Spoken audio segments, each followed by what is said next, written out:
And as usual, Charles McClure will lead the guys onto the field tonight. Hello, everybody. We're at Ratliff Stadium. What a beautiful night for a ball game tonight, as your Odessa High Bronchos will be hosting an old foe that they've been playing almost every year since 1992. That's the Lubbock Coronado Mustangs. They had a whopper of a year last year. They come into the game tonight 1-1. Broncos, of course, have won both of their first two games of the 2018 season. Broncos won the toss. They have elected to defer. That means Coronado gets the ball to start, and we'll be kicking off to start the ball game when we come back.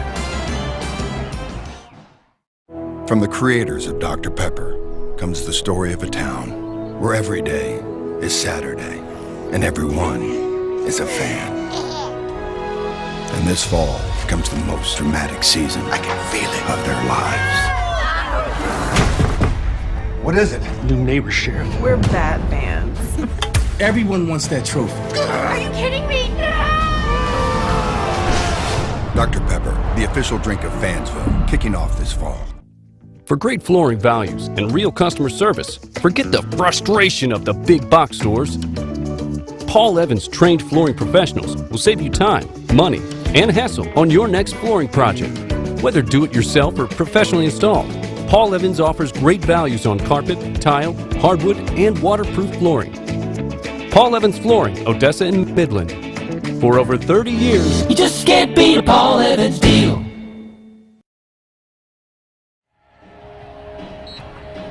Well, folks, Kane Cordova will tee the ball up at the 40-yard line here in just a moment. The Dr. Pepper and Trans Global Productions Game of the Week. Dr. Pepper, the official drink of Fanville. And our sponsors tonight, in part, Odessa Regional Medical Center, Hokenthorpe CPAs. Let's bring in Kyle Hubbard. Very tough opponent tonight. We're going to want to run the ball. They're going to want to throw it. So now we're on defense to start. What are your keys to the game defensively? I think defensively tonight, Barry, they got to get pressure on Sawyer Robertson, their quarterback. He's a sophomore. Got some big shoes to fill from the quarterback that they had last year. I'm sure you're going to tell us some of the numbers that he had as they made that 4-round run deep in the playoffs. Get some pressure on him when they want to throw, force some turnovers, and then when they do get the ball offensively, get off to a fast start and get Laura running that football. That was almost a turnover right there off the opening kickoff, Barry. So it's going to be Sawyer Robertson, the sophomore quarterback, leading the way offensively. Caleb Manuel, Alex Duran are going to kind of rotate here and there on running the ball. The guy to watch for, though, is a 2-year starter named Blair Conwright.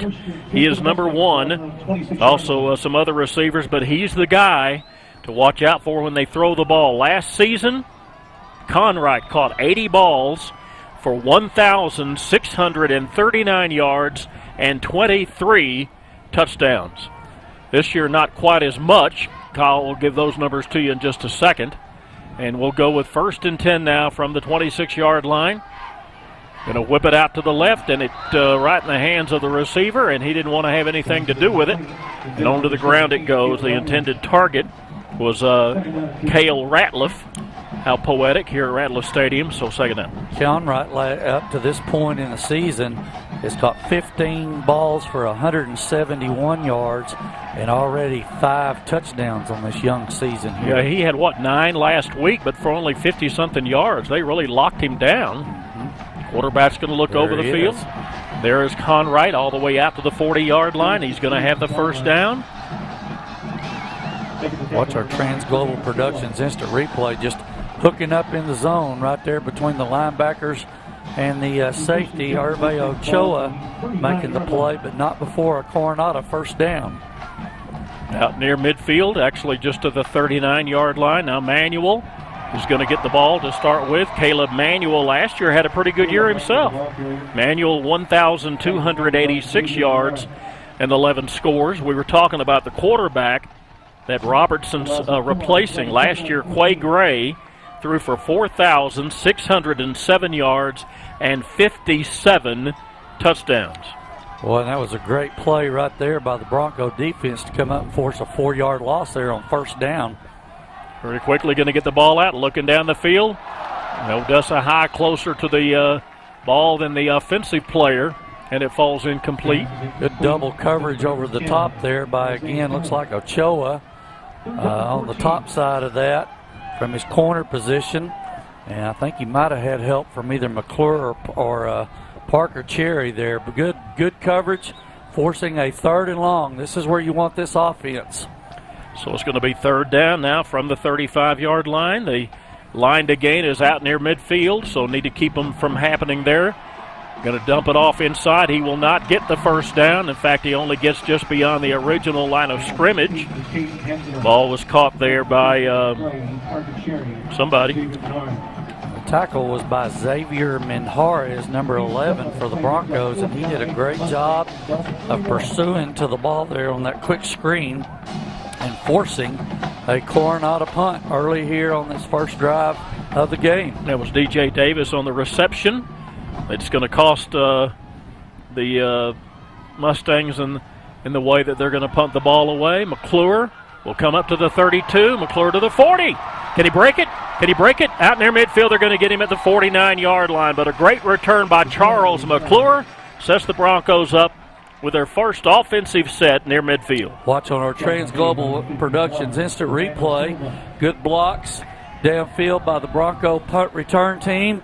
McClure just keeping his feet moving in balance, getting on up to the Bronco 49-yard line. That's where they'll start their first possession of the ball game.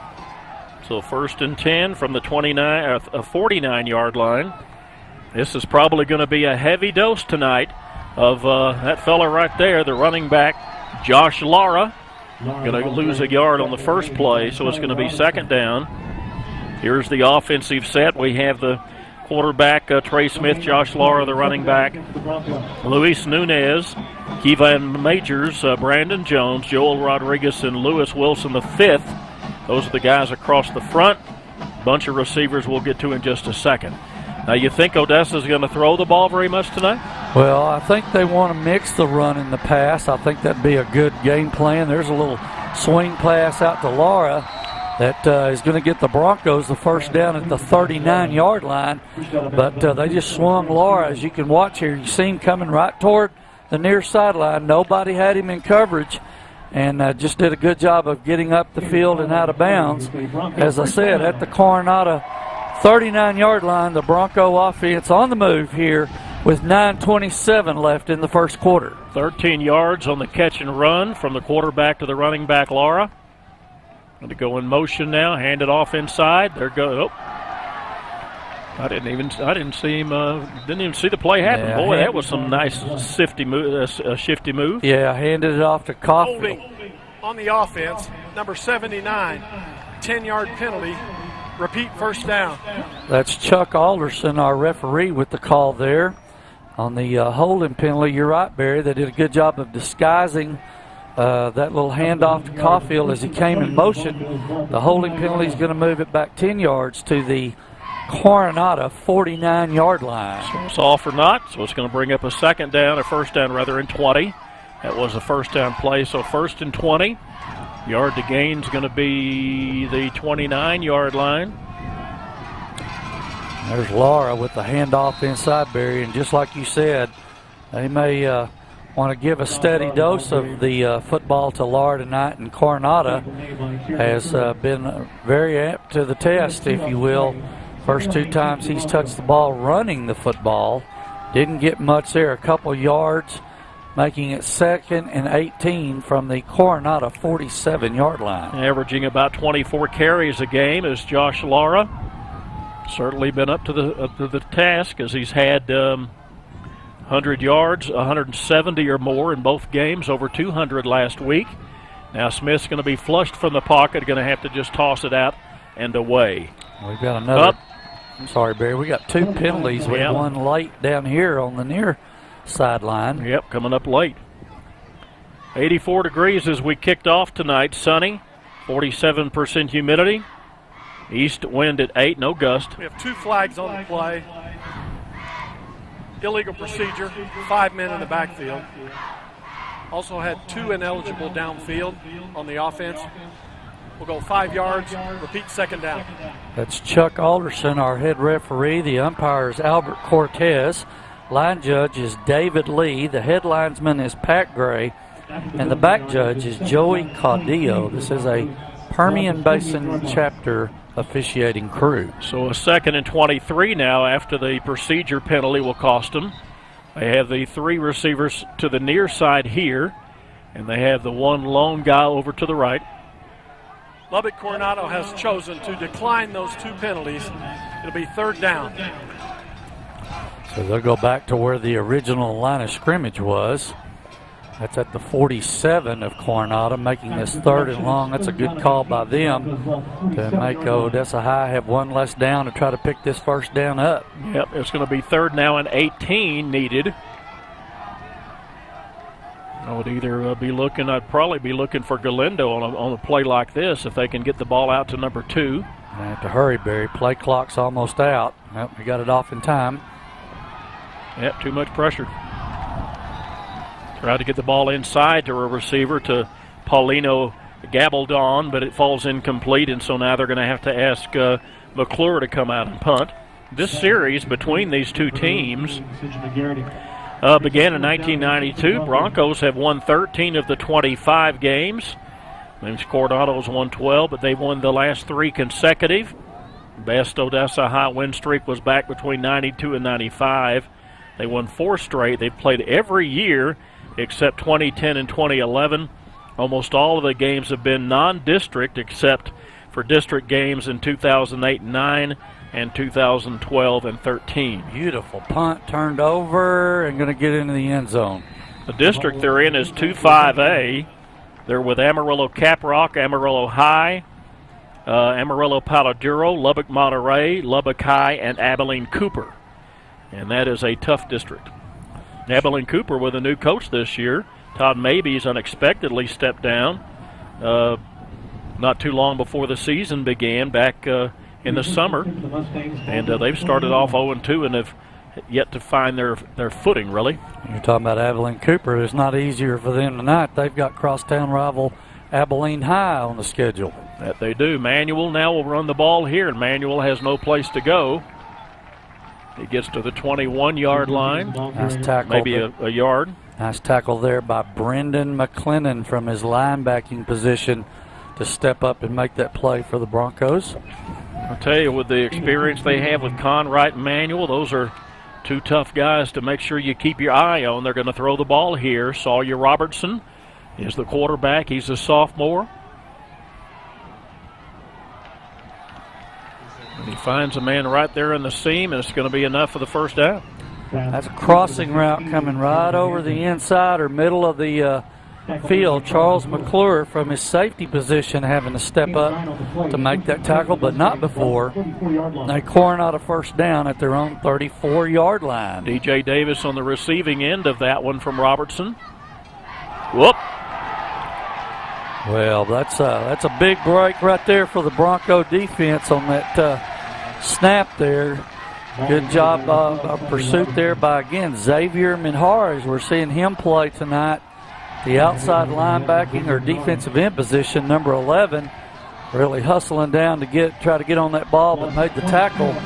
We've got 2nd and forever here for the Coronado Mustangs, actually 32 at their own 12-yard line. Now they lost, 22 yards on that one. So Manuel will get the carry just to try to snuff him out a little further. He's going to get out to the 15, and that's where he's going to be locked down.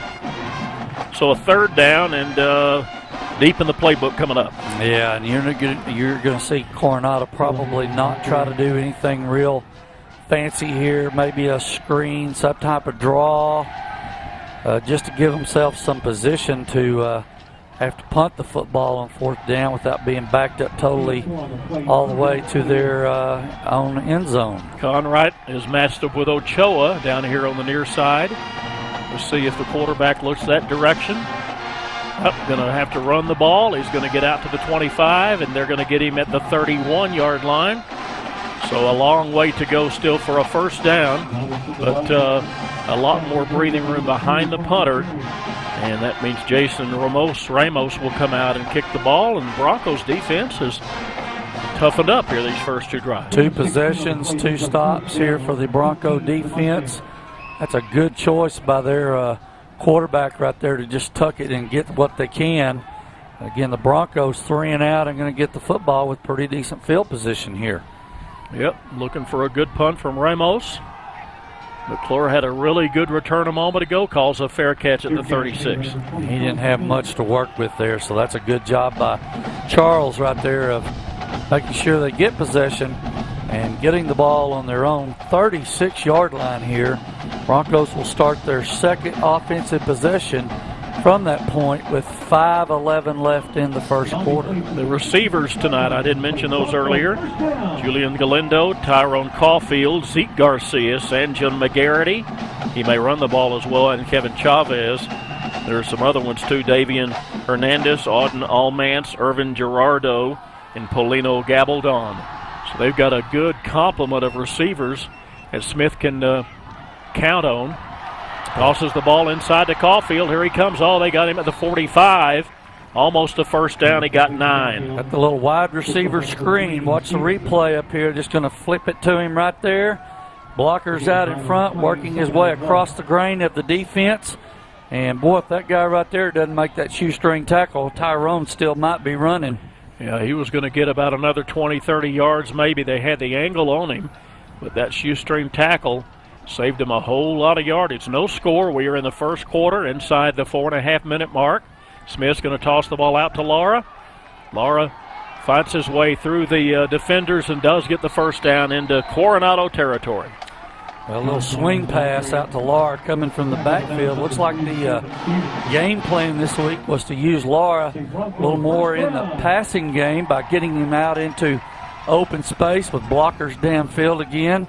Did a good job of catching that ball and getting up the field for another Bronco first down at the Mustang 48-yard line. Lara had 2 catches for 22 yards in the first game against Monterey. Didn't catch a ball last week. Already have targeted him a couple of times tonight. Now they're going to do the conventional, and that is hand it off and let the guy a little scoot through the line of scrimmage, which he does, all the way down to the 41. Gain of 7, setting up a 2nd and 3. Now some good blocking inside there from Majors and Jones. Yeah, they did, and that's what happens when you get your passing game going, Barry. You start getting those linebackers thinking about the pass and get good blocking, as you said up front. They got a nice 7-yard gain on first down. And Smith said that in the paper this week. He said, we're going to get our passing game going. Once we do, it's going to be hard to play the run or pass because we're going to be able to do both. Looks like Lara's going to be close to a first. Depends on where they mark him. There's a flag, however, we'll have to check out first. Quick little pitch or toss to the right. Got a little penetration from Coronado on the left side. Let's see what the call is. Penalty on the play. Chop block on the offense. 65 and 68. One high, one low. That's the engagement penalty, Barry. That's the engagement. Second down. That's the engagement call, Barry, where you have one person blocking high, the other comes in on the same defender and tries to chop or take his legs out. That's been a rule for a couple of years now. Bad penalty for the Bronco offense right there. Turned a possible first down now into 2nd and 18 at their own 44-yard line. The 38 of Coronado, the yard line to gain. Looking deep. Smith's going to throw the ball over the middle. Has a man. That's Caulfield. Caulfield has the first, and Caulfield's inside the 35. I hope we get a chance to see this again because I want you to watch Trey Smith. Watch him go through his progressions. He's looking here. Now all of a sudden he sees Caulfield come right open in the middle of their zone defense. Great read by him. Good throw and catch and a good first down. Thank you, Debbie. They have 25 yards on the catch and run from Smith to Caulfield. Sets the Broncos up in great position at the 31-yard line of the Mustangs. Mustangs won this match last year 21-20. Nail biter that they pulled out at the last moment. That was their closest game of the year. And they're going to whip the ball out here to the left. And it's been picked off. It's going back the other way. They're not going to catch him unless he stepped out of bounds. He did, Barry, at the 25-yard line. But this is a pass that I bet Trey would like to have back. Watch here on our Trans Global Productions instant replay. A little high. Actually went off a defender's helmet and then hung in the air long enough for that young man right there to make the play. That's Cameron Stevenson, their senior safety for the Coronado Mustangs. Made the play, stepped out of bounds at their own 25. A turnover for the Bronco offense, and Coronado will set up shop at the 26, actually. Smith's first pickoff of the season. He was perfect up till then. So they hand the ball off inside. See if it's manual. Nothing. Brandon McLennan said, well, I'm not having any of that. From his linebacking position, he just shot the gap, saw the handoff, and made that play for a nice 3-yard loss. That's a great read by Brandon McLennan, the outside linebacker, number 47. No, where they mark it, it's a loss of 4, so it's 2nd and 14. Like that even better. Quarterback rolling left, looks, has a man. Ooh. Man didn't like it, dropped it. We got a late flag here on the near sideline. And he's going to call interference on the near sideline from here. John Hernandez, the intended target. I thought it was good defense, but flag on the play, which will set up a 1st and 10. Back judge is going to come help with that call there. And he's telling him he didn't think he saw that at all. Pass interference on the defense. Arrived early. 15-yard penalty. And 1st down. Spotted the foul. 1st down. Well, that's what Coach Servance wants to know, is how this guy saw it on the near sideline when the back judge is in the middle of the field. And from every indication, the way he was shaking his head, he didn't think it was that call. But that's the one that was made, and they're going to have the 1st down at the 27-yard line of Lubbock Coronado. Yep, that's a spot foul, as they call it. Now going to dump the ball off, has a man open, and that's going to be Manuel, and very quickly up there to hit him, going to be Minares again. Boy, he's been very active. And he's making very good reads right now from his, can't tell if they've got him as an outside linebacker or possibly a nickel back, a 5th defensive back for the Broncos. But boy, he sure read that and took his legs out for only about a 4-yard gain for Lubbock Coronado. It looks like he's out there in place of Christian Gamboa as an outside linebacker. So Robertson now will throw the ball. A lot of pressure. Going to force him to be on the move and just throws the thing out of bounds. And he saw pressure, Barry, coming from Cade Mendoza from his inside linebacker position. Was kind of the spy linebacker, if you will, as the quarterback rolls. He's got contained from his inside linebacker position, just started running toward the quarterback. And just the young man made a decision to get rid of the football and throw it out of bounds, making it 3rd and 6 from the Mustang 31-yard line. Watch out for Conrad. Only has 1 catch tonight, but it was for a 1st down. He's lined up here on the right. Ball is going to the right. And it was intended for Conrad. Could not hold it. They're going to have to punt. And I'll tell you why that throw happened, Barry, why it's incomplete. Number 41 for the Odessa High Broncos, that is Oscar Lucio from his linebacking position, came on a stunt blitz and forced him to throw the football before he wanted to. That's the pressure I was talking about as one of my keys for the Bronco defense tonight. Well, they didn't have the pressure on him, that's for sure. They won their first ball game this year against Lubbock Estacado, but lost last week to Lubbock Cooper in 2 overtimes. Broncos wanting to put another L on the side of the ledger tonight. Now the return's going to be again across the 50, so the Broncos again will have good field position. They've started tonight from their 49, their 36, and now from the 49-yard line of Lubbock Coronado. I tell you what, Barry, the 2 Odessa schools may have the 2 best punt returners in the district, no doubt, between Charles McClure and the young Hammond kid from Permian. Boy, they're not afraid to step up and catch that ball and take off, and Charles did a great job of it right there. So 1st down, he's going to be a quarterback keeper, going to be about 8 yards, close to 9. Going to give him 8, so 2nd and 2. Little quarterback power action from the Bronco offense on 1st down. Trey Smith doing a good job of getting in right behind that big offensive line of Odessa Highs and finding a hole for a nice 8-yard gain. In the backfield at running back, Christian Gamboa. No, that's not Gamboa, that is Lara. So Lara does get it. He's going to be very close to a first. Maybe about the length. Nope, he did get it. They're going to mark the ball at the 38-yard line, so it's 1st and 10. Broncos in tremendous field position. Final 9 seconds of the first quarter. No score. Both teams have pretty much played between the 30s or the 40s, and that will be the end of the first. So we'll end it with this play, and then it falls incomplete. So at the end of 1 quarter at Ratliff Stadium tonight, Lubbock Coronado's Mustangs 0 and your Odessa Broncos 0. Wake up to eggs cooked to perfection, savory bacon, sausage and chorizo, and hot, fresh flour tortillas.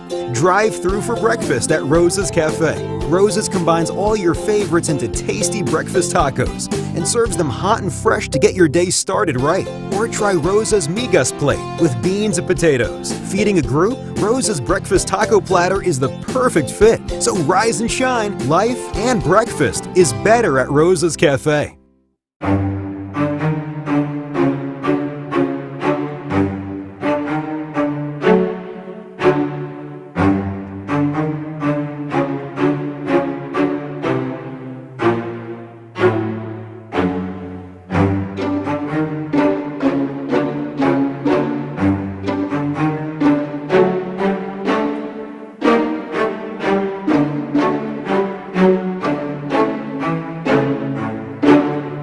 BCM and Associates Incorporated, the Oilfield Undertaker. BCM provides turnkey services to plug and abandon oil and gas wells in the Permian Basin. BCM has 7 highly trained plugging crews based in Odessa and Hobbs, New Mexico.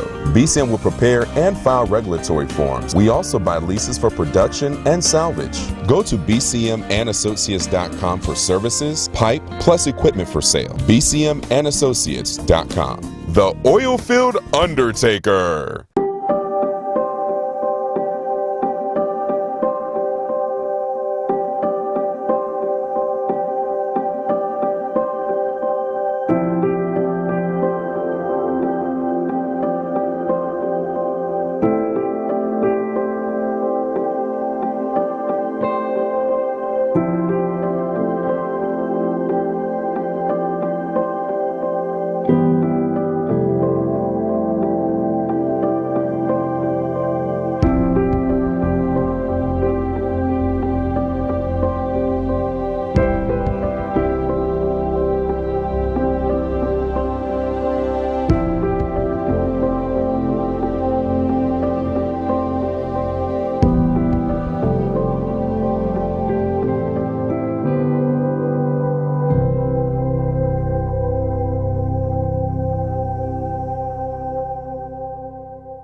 The Texas oil boom has returned, and Rexco Poly Fittings is your Lone Star choice in polyethylene, steel, and brass needs with a wide variety to choose from. Locally owned and operated in the Permian Basin since 1982, Rexco's experienced staff will help you get the right fittings and valves to help you get the job done. Go to RexcoPoly.com. Rexco, your poly supply company located in Midland and Odessa. Rexco!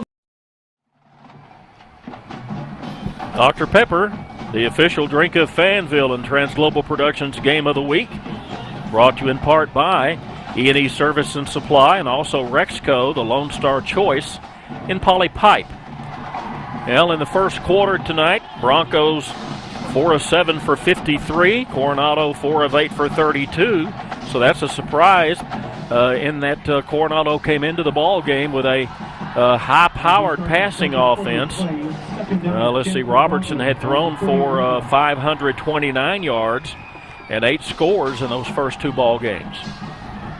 So first down, or second down rather. Wow, look at the balance by Lar on that run, Barry. That's an excellent job by him. Watch right here on our Transglobal Productions instant replay.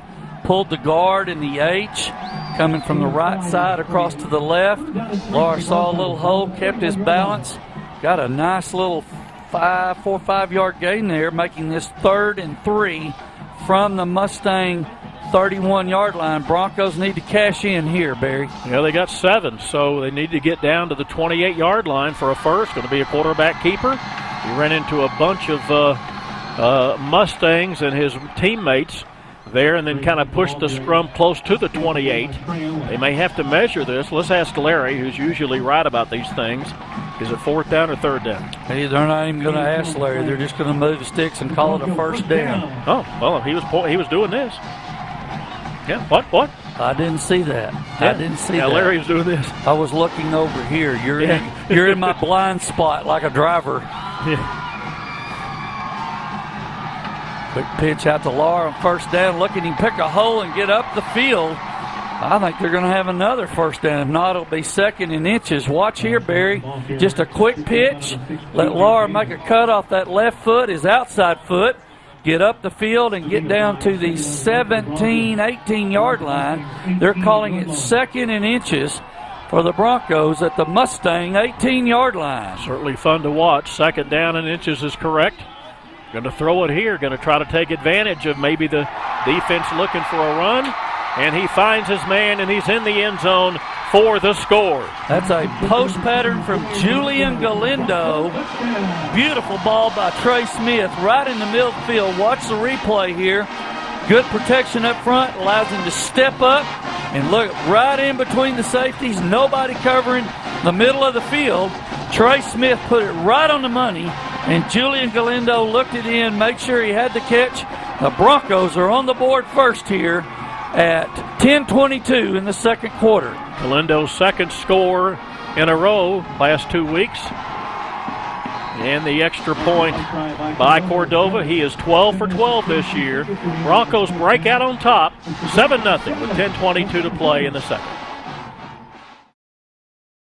From the creators of Dr. Pepper comes the story of a town where every day is Saturday and everyone is a fan. And this fall comes the most dramatic season I can feel it of their lives. What is it? New neighbor, Sheriff. We're Bat fans. Everyone wants that trophy. Are you kidding me? Dr. Pepper, the official drink of Fansville, kicking off this fall.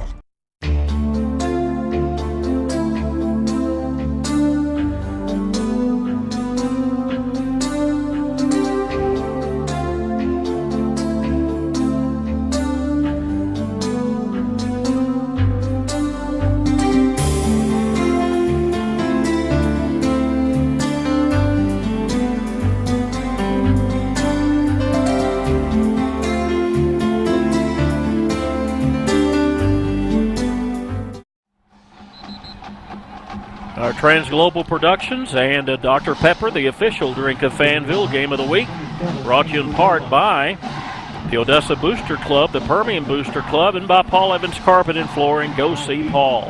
What a beautiful pass, Barry, from Smith to Galindo there. Wow, that was wide open in the middle of the field. Attacked both safeties playing cover two deep, covering deep halves of the field that just didn't have the deep half covered. And boy, what a nice throw and catch. Well, they're going to start after the fair catch on the 30-yard line. That was Smith's 3rd touchdown pass of the season. Had none the first week, 2 last week. Galindo now, 2nd touchdown of the season. As I mentioned, he had 1 catch for 38 last week, but it was for a score. Laura, so far tonight, 6 carries for 28 yards. Smith throwing the ball, 5 of 8 for 71. That's already his best passing night of the season. He had 40 the first week, 54 the second week. And he has a TD to go along with it. Let's see if Lubbock Coronado opens up the offense now a little bit. Yep, tried to do the play action quick slant. Did not get it there. No, it just didn't throw it. It wasn't a very good ball at all right there. Ineligible man downfield on the offense. A 5-yard penalty. That's Chuck Alderson. Yes. Quarterback, the head coach, Seth Parr, is in his 7th season here at Lubbock Repeat first down. is here at Lubbock Coronado. Listen to this. Between 2012, his first year, 2015, his teams were 10 wins against 30 losses. Okay? Last 2 years, 2016 to 2018, as of last week, 25-3. Yeah, he's turned that program around, hasn't he, Barry? Yeah. Just a little bit. Came from, Amarillo, Caprock, I think? That's great coverage right there. He's just throwing that up, hoping that, again, Conrad will be able to run under that. And I'll tell you what, Hervé Ochoa said, I am on top of that. You're not getting behind me, Mr. Conrad. And he was in the right spot. That ball would have had to been perfectly thrown to be caught. That's good coverage by the Broncos secondary. Yeah, I told you earlier that the Broncos narrowly lost the game to the Mustangs last year, 21-20. Oh, almost picked off.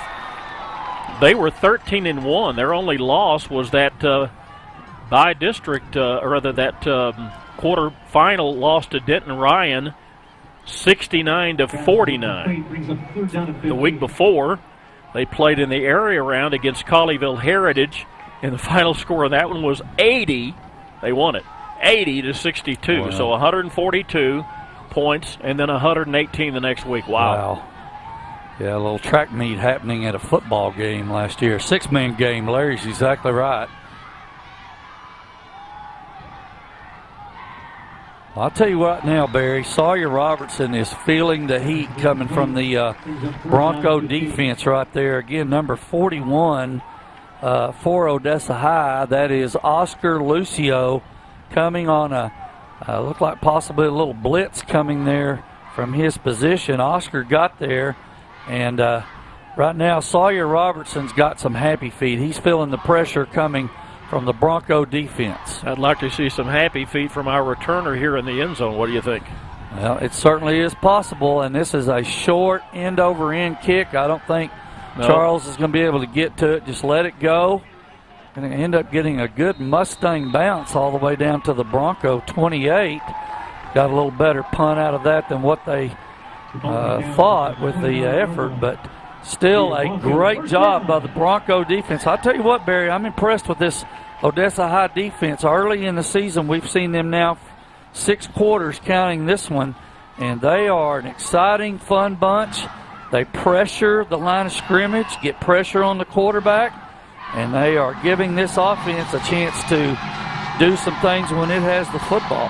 Well, they've faced the Coronado offense 4 times, forced 4 punts. Bronco offense will start with their weakest field position of the game, as this is from the 28. Yeah, they had it on the 36 earlier. We got a little extracurriculars in the secondary, Barry, between a Bronco receiver and a Mustang safety. They were doing some jawing and pushing. Dead ball, personal foul, 2-6 of the defense. Be a 15-yard penalty and a first down. And that would be the number 26 for the Lubbock Coronado Mustang defense is, trying to find that name here.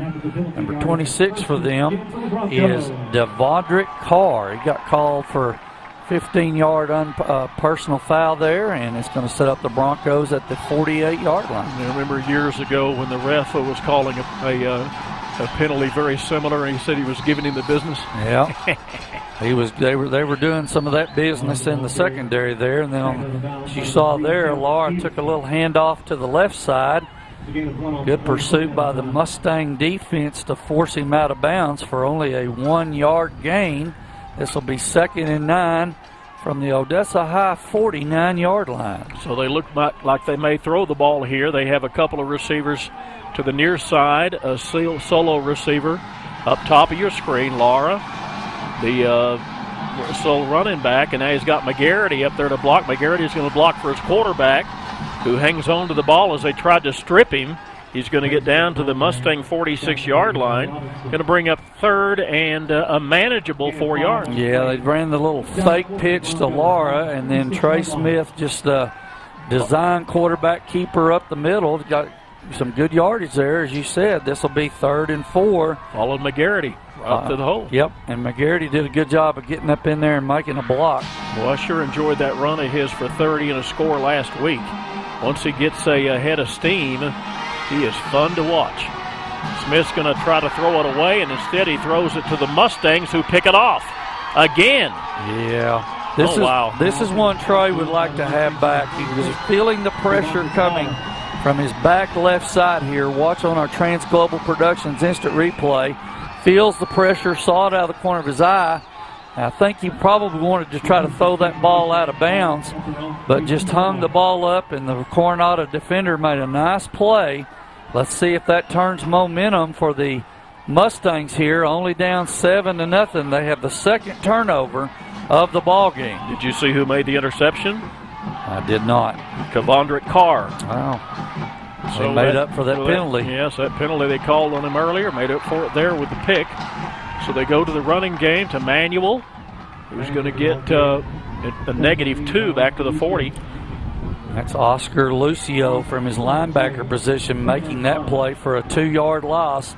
The Bronco defense right now is dominating the line of scrimmage against the Coronado Mustang offensive line. They are really doing a job up front right now. 2nd and 12. Mustangs with the ball.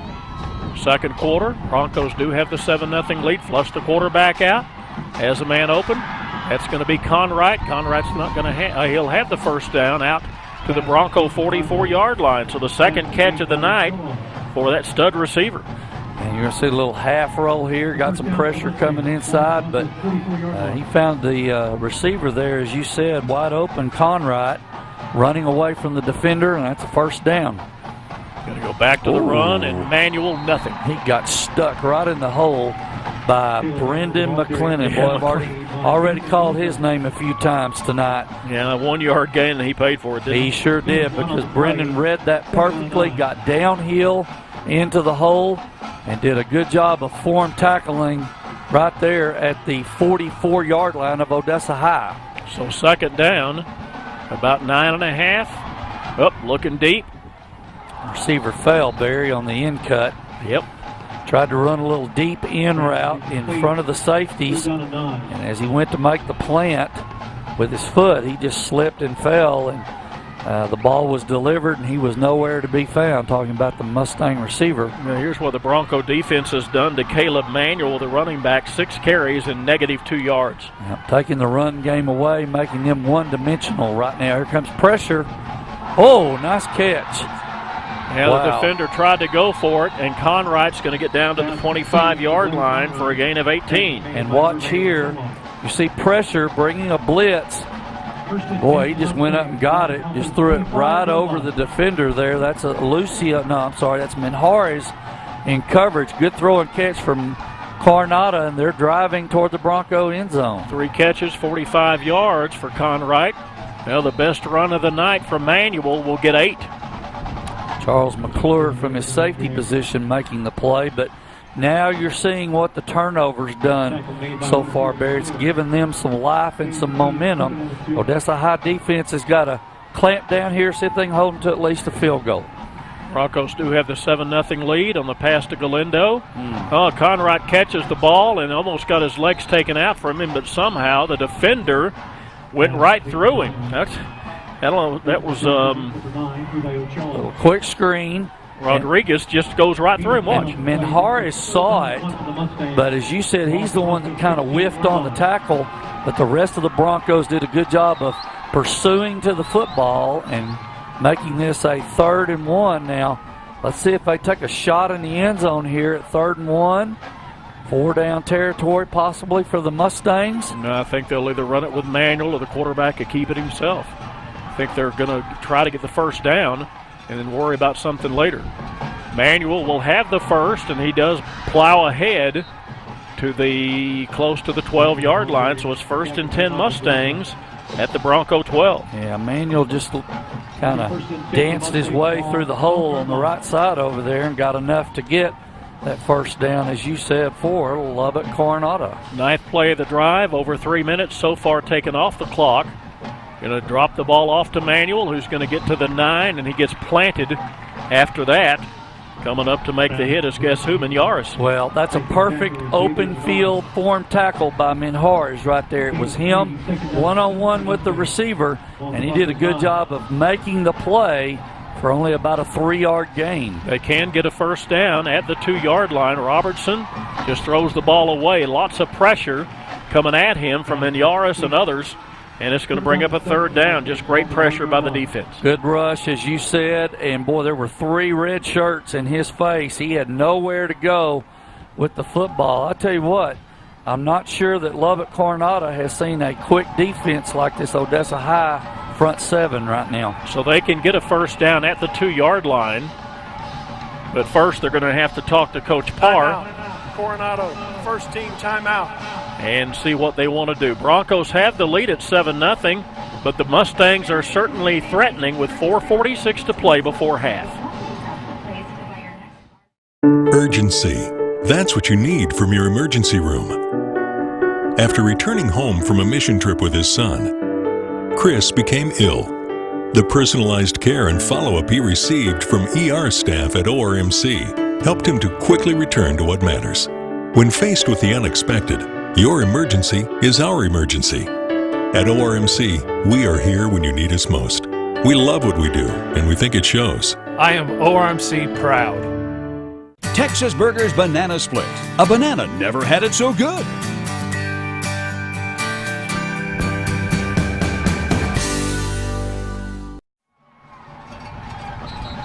Dr. Pepper, the official drink of Fanville, and Transglobal Productions Game of the Week tonight, brought to you in part by Diamond Pump and Transport, as well as Odessa College. Passing game for Coronado now, 8-17 for 90 yards. See if they go to Conrad right here, Barry. Their money man. Well, he's certainly the money man is right. Look for number 1. Going to drop back, pressure again. Robertson's going to have to do something with it. Throws the ball away. The nearest guy is McClure. And I tell you what, the pressure right now from Odessa High's front 7, they have no match. Well, let's see if they come out and kick the ball. See if they choose to let Cooper Hamilton come out and try to put a field goal through the uprights. Yeah, they're going to line up. And we have a penalty. We do have a flag down here, I think. His only field goal of the year, a 26-yarder against Estacado in Week 1. Penalty for ineligible receiver downfield on the offense. That penalty's declined. 4th down. Okay, so they had somebody that wasn't supposed to be downfield. Larry says a big lineman was down there trying to pull his J.J. Watt. So Cooper Hamilton will come on and try the 26-yard field goal. That's the same distance he hit Week 1, I mentioned a second ago. This will be the 11th play of the drive. And he did get it through the upright. So the Coronado Mustangs are on the board, but the Bronco defense held with 4:32 to play before half. Broncos 7, Mustangs 3.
Texas Burger's all-beef chili cheese dog. Get one today.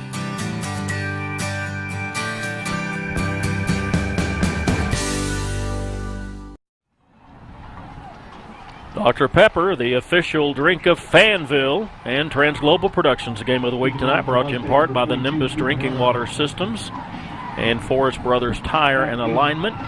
8 of 17 for 70, throwing the ball. And running back now up to 10 yards. Manuel up to 10 yards rushing tonight, so that tells you what the offense, or the defense rather, of the Broncos is doing to that offensive running game of Lubbock Monterey. 11 plays, 3 minutes 53 seconds taken off the clock to go to 49 yards. Hamilton's field goal is what capped it, but that's, I think, a win for the defense. It's a win for the defense, and I think it's more important right now, Barry, for the offense to get back on track. We've had 2 turnovers. The last one, of course, setting up the field goal. The offense has got to reestablish its dominance right now in the game. Well, they need to step up to what the defense has given them. Defense has certainly been playing up to snuff tonight. That run went nowhere. No gain, 2nd and 10. And Coronado's defense, you can see, just plugging everything up inside. That's a good job by them to take Lar away on 1st down. They're going to put the ball in the hands of Trey Smith and say, hey, 2nd and long, are you willing to throw the football and complete a pass, or will we see another run by the Bronco offense here at 3:50 and counting here in the 2nd quarter? Galindo and Caulfield, the one split here wide right. Garrity in the slot to the left.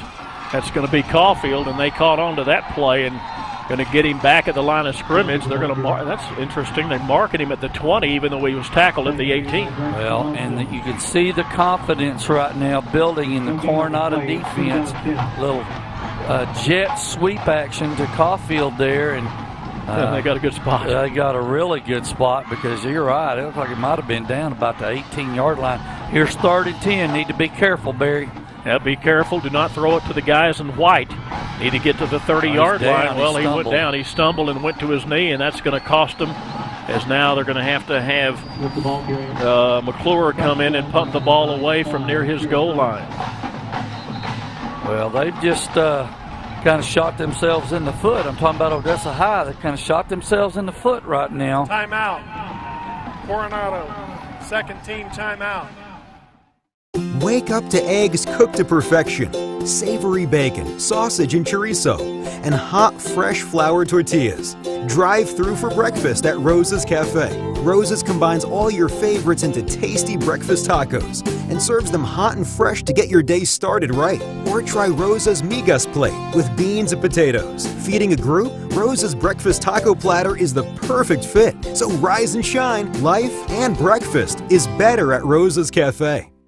Are you sure we should take this billboard down? People find out State Farm does car loans as well as they do insurance. Our bank is through.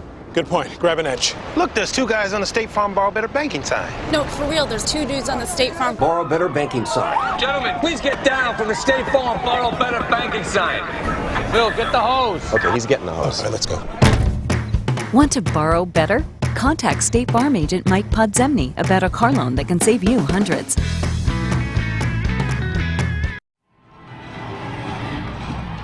Dr. Pepper, the official drink of Fanville, and Transglobal Productions Game of the Week, brought to you in part by the Oilfield Undertaker, BCM and Associates, also by Taco Villa. Came in tonight, one of the guys in the press box was having a Taco Villa Guadalajara. Sure looked good. I was going to try to scarf it away from him, but he wouldn't take his eyes off of it. So McClure has a 36-yard average coming into tonight. Fair catch caught at the Bronco 40 by Conwright.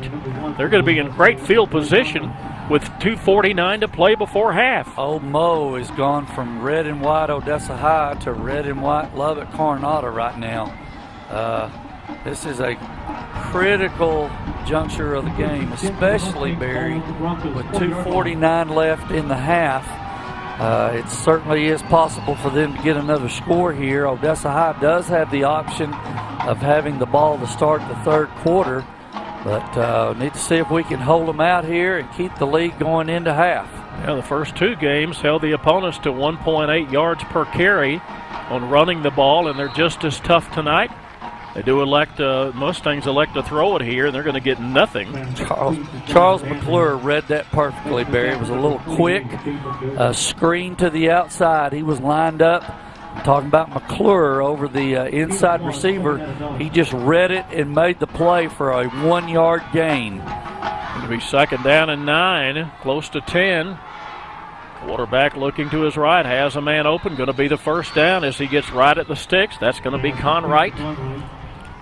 And a little stop route up there, Barry, right in front of Ochoa. Hervé did the right thing by making the play, but with the soft coverage playing zone in the secondary, they're just going to pitch and catch it right now. Let their playmaker do just that. Down to 2:13. There it is again.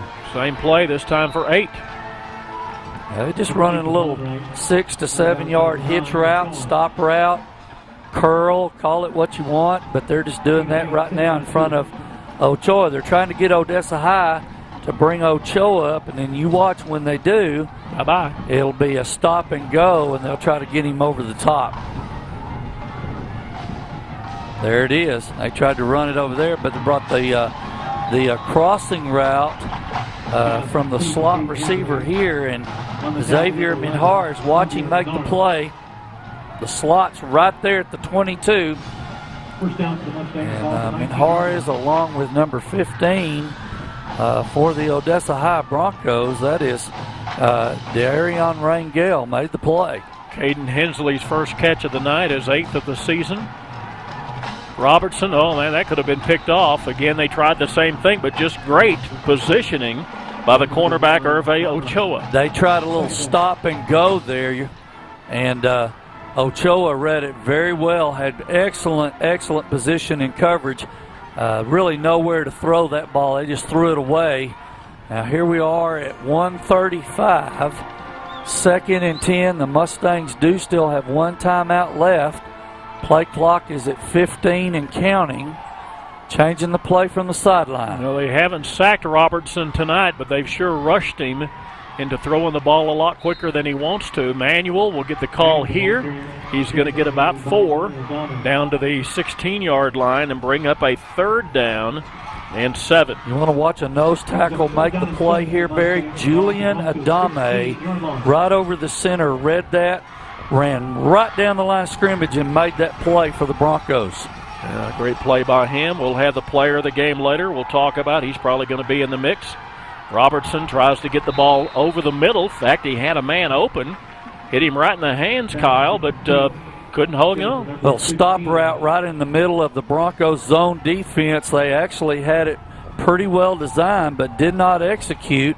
And Coronado is going to talk about it again, Barry. John Hernandez could not hang on. No, they're going to line up. They're just going to go ahead and try another field goal. So they're going to bring out Hamilton, and Cooper Hamilton this time will be a 33. Timeout. Broncos, first team timeout. It'll be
Texas Burger Ice Cream, the cruel end to a great meal.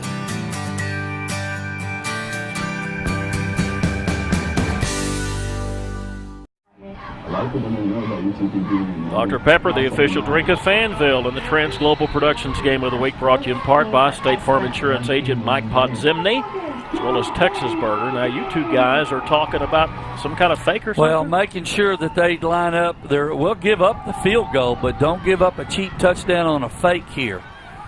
So a 33-yarder for Cooper Hamilton. Low kick. Is it good?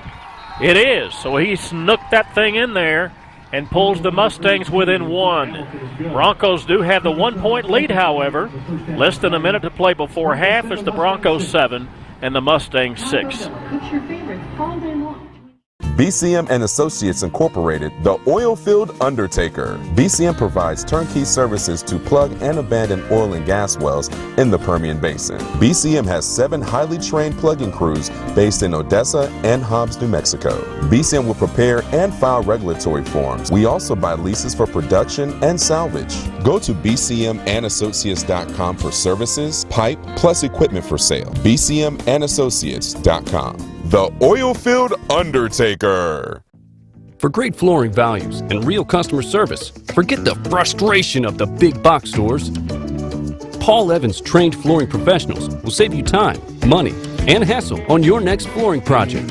Whether do-it-yourself or professionally installed, Paul Evans offers great values on carpet, tile, hardwood, and waterproof flooring. Paul Evans Flooring, Odessa and Midland. For over 30 years, You just can't beat a Paul Evans deal. Every day's a heavenly Sunday at Texas Burger.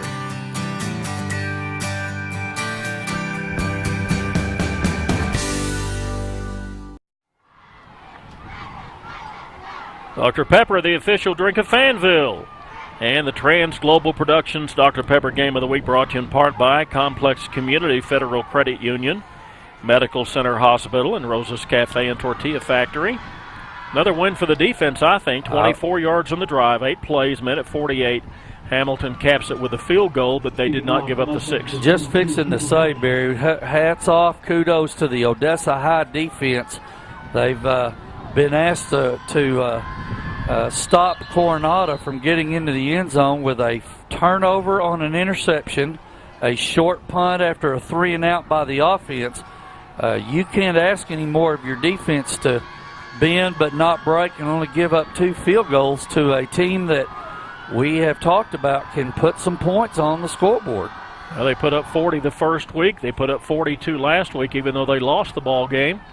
So now do you do anything offensively? No, I don't think so. Because they're out of timeout. So 55 seconds. Odessa High does have 2 timeouts left. Well, I mean, the Mustangs, they have 1, I guess. Yes, they still have 1, but I don't think you do anything really special here.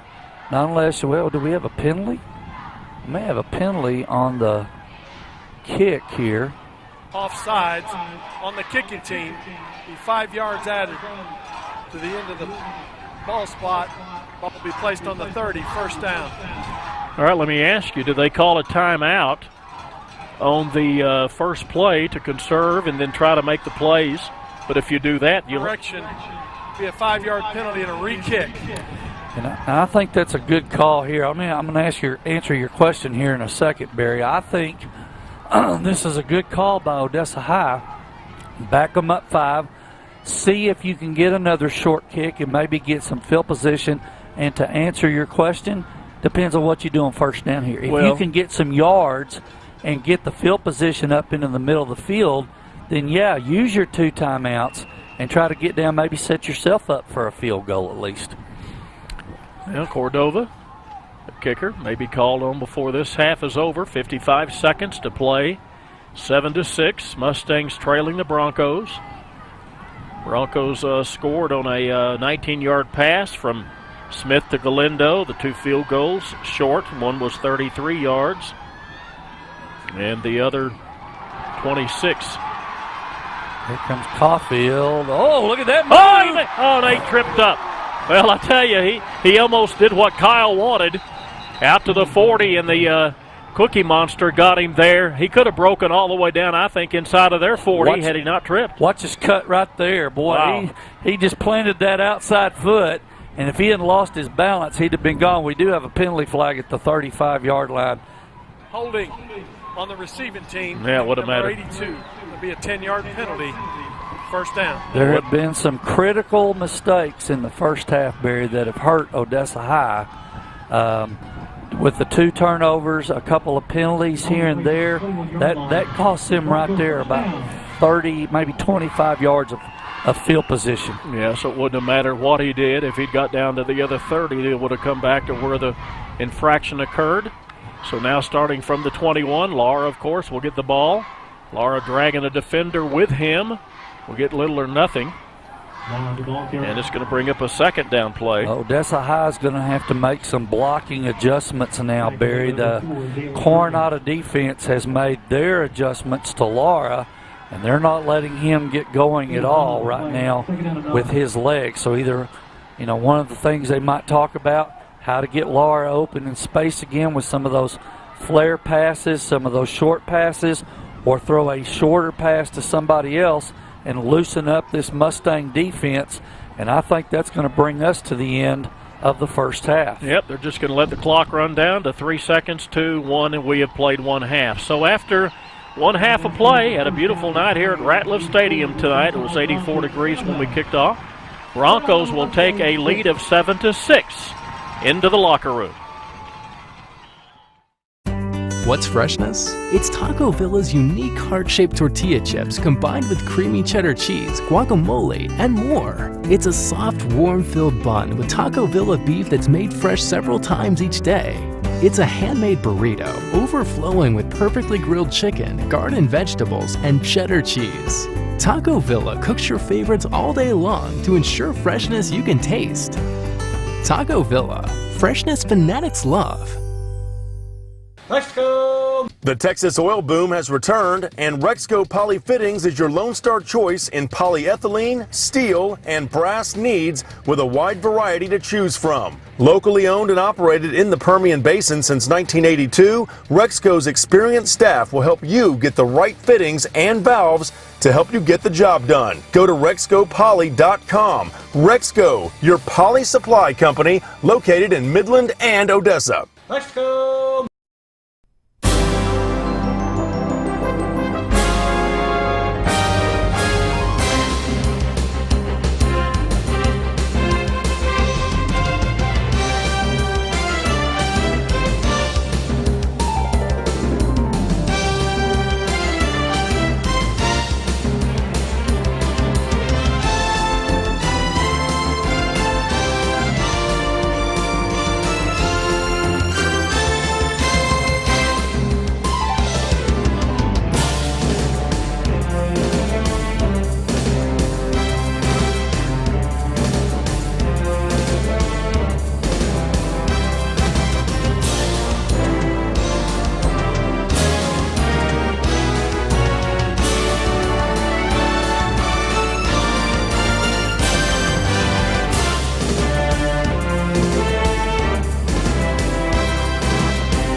Halftime show by the marching band tonight of the Broncos. Just before 9 o'clock, temperature has only dropped 4 degrees from 84 down to 80. A very pleasant night here as the Broncos will take a 7-6 lead, getting the ball starting the third. Now Kyle has the statistical story. Well, the statistical story is just how close it is, not only in the statistics but also on the scoreboard. They parallel each other very much so. Total yardage says it all. For Lubbock Coronado, 119 yards in the first half to 113 total for Odessa High. You would think the people that we've talked about are the ones that are leading statistically. Josh Lara, 10 carries, 34 yards in the first half. Tyrone Caulfield, 2 catches, 34 yards. Julian Galindo, 1 catch for 18 on a beautiful pass from Trey Smith in the first half for a TD. For them, they're led by their all-everything receiver, Blair Conrad, 6 receptions for 64 yards. Though I think for the most part, Hervé Ochoa has done a really nice job covering him in the first half. Sawyer Robertson, their quarterback, 12 of 23 for 91 yards.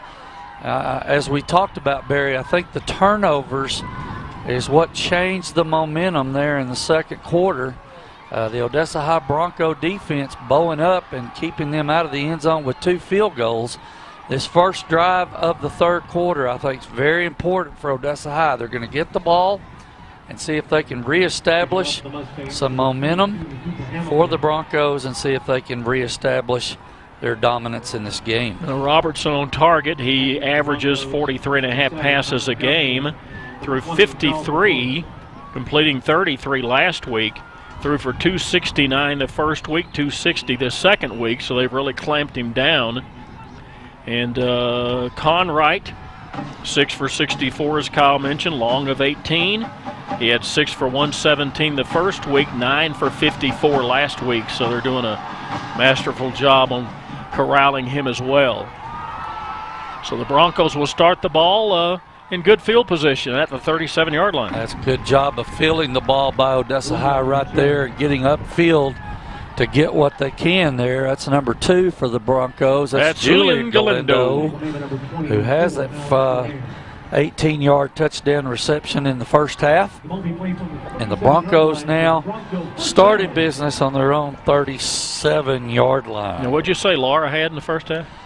Let me get that back out. Laura had 34? 10 carries for 34 yards. Now they clamped him down pretty good. What was he averaging coming into the ball game? He was averaging, he was 47 for almost 400. So they clamped him down quite a bit. He's going to lose a couple here back to the 35. Going to bring up a 2nd and 12. And you were talking late in the first half to come off the predictability and throw the ball on first down. Well, and get him in space, because number 1 for them right there, that is Blair. That was it says Blair Conrad. Is he playing defense too? Yeah, occasionally. Well, he made the play right there, and he sniffed that out on first down for a 2-yard loss. So it's going to be 2nd and 12. They're going to quickly flip the ball out, going to get some good yardage, going to be close to a first down. That's what I'm talking about. So they listen to what you're talking about. That's what I'm talking about right there. Galindo. Quick little screen pass out to the flat there to the slot receiver. Did a good job of blocking and running up into the alley, into the open area, making this a very manageable 3rd and 1 for the Broncos at their own 46-yard line. Well, they've been clamping down on Laura, so do you run it here? Does the quarterback keep it? What do you do? I think you run it. You might run the zone read here. Nope, going to give it to him. And boy, he just did not. They just cannot get him in the open area right now. Number 92 for the Mustang defense, Trey Ellis, their junior defensive end, sniffed that play out, did not get him blocked.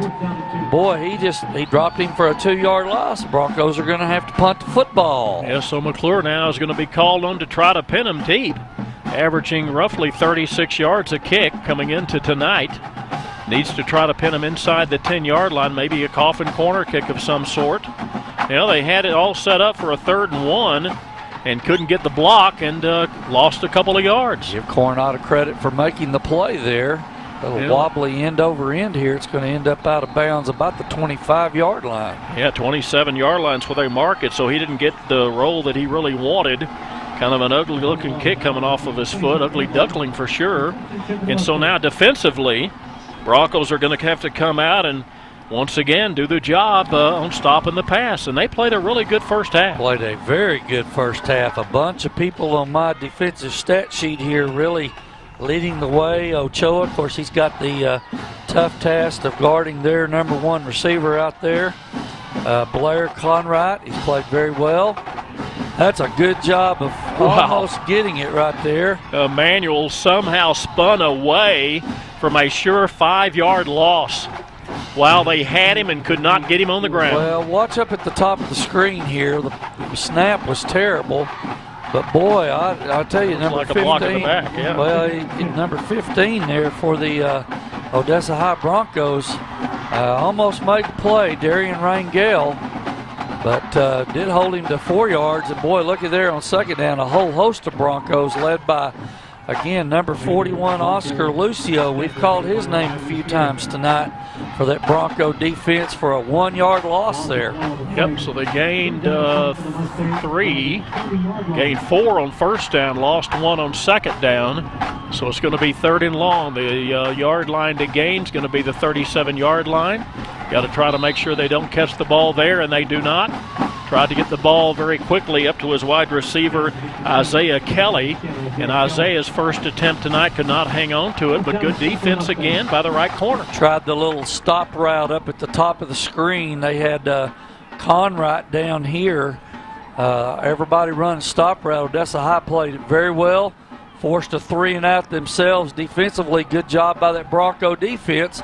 Now see if you can get some field position maybe out of McClure on the back end here and start your second drive of the second half. McClure's going to catch it at the 37-yard line, going to return out near midfield. He's going to cut inside to the 40. Got pushed forward by the defender. Flag on the play, but he's going to get all the way to inside the 30. Down to the 27, but there is a flag laying back on the Bronco 47. Boy, Kyle, they have been plagued by the flags tonight. There's the clip right there. This is going to be a clip. It's going to bring this back. Block in the back, number 11 on the receiving team.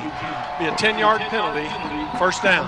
Yeah, what a masterful job of running that ball back by McClure. And going to cost them about 20 yards in field position, Barry. That's one of those things you talk about as a special teams coach. If you cannot see the front of their jersey or the front of their face mask, let them go. It didn't happen there. I thought it might have been a decent block there, but that's not the way it was called. And they're going to start back on their own end of the field at the 37-yard line. Well, if you throw it on first down, falls incomplete, then you're going to be in the hole on second down.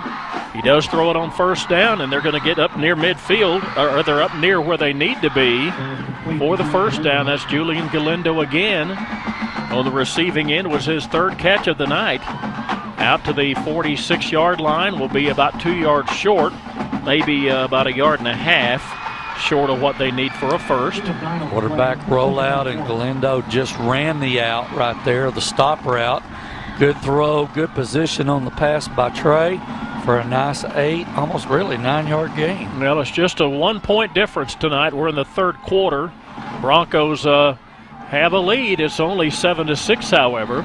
Quarterback Smith will keep it here. He's going to be extremely close to the first. They say he does have enough, barely. Maybe by the length of that nice spoofy hat that Larry's wearing tonight. Says Oakland A's on the front of it. He gets the first down. It's going to be 1st and 10, starting from the 47-yard line. Little zone read there. Trey pulled it, got up inside, and as Barry said, made a nice play to get that first down. Boy, did he barely.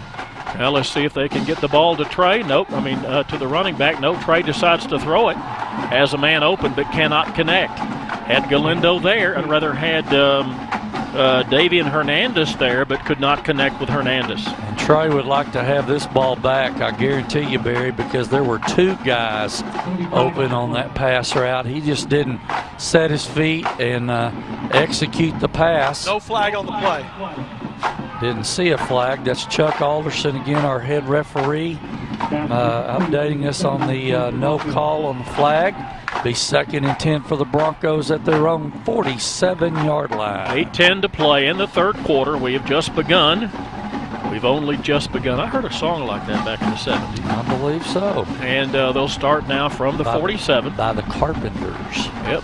Well, I tell you, she had a voice, didn't she? She sure did. Hand it off to Laura. Laura looking for a block, decides to cut it back inside and will not get anything. Maybe lose a yard. No, they're going to give him 1 to the 47-yard line, 48-yard line. That looked like a zone read option as well, but instead of pulling the ball and running on up inside, they gave it to Laura. As Barry said, it was minimal. Now here's a 3rd and long again for the Bronco offense. Laura had 174 the first week, 220 last week, but boy, they have really clamped him down tonight. Well, and there's the little swing pass out into the far right flat by the Broncos. Executed enough to get about 3 or 4 yards, but going to bring up another punting situation for our Broncos right inside the Coronado 49-yard line. Yeah, see if McClure can get a little bit better punt off this time. Last one kind of squigged off to his left and wobbled out of bounds at the 27-yard line. He needs to try to, if he can, get this one inside the 20. And be careful here because Blair Conrad is their returner. That's a better punt. See if we can get it to stop. Get there. Oh man, he was on the horse but could not catch up. And that was a beautiful punt by the Charles McClure, the senior safety there, punter for the Broncos. That thing turned over and just took off like it'd been shot out of a cannon. And Yaris tried to run it down but couldn't do so. Well, it's just been a couple of heavyweights pushing each other back and forth here in the early going. And the two defenses have really kind of taken over the game right now, Barry. They'll start from the 20-yard line. Still trailing 7-6 to the Broncos. Second possession of the half. Conwright will catch this one. Can't get him on the ground till he gets to the 30, so he's going to get the 10 yards. And it's going to be 1st and 10. And what they've decided now, Barry, with him seeing how the Broncos secondary is playing off, they're going to keep everything in front of them, which you should do. They're just going to run the little stop routes and nickel and dime Odessa High, or try to, down the field. His 7th catch for 74 yards tonight. And I tell you, I've been impressed with Ocho as clamping him down.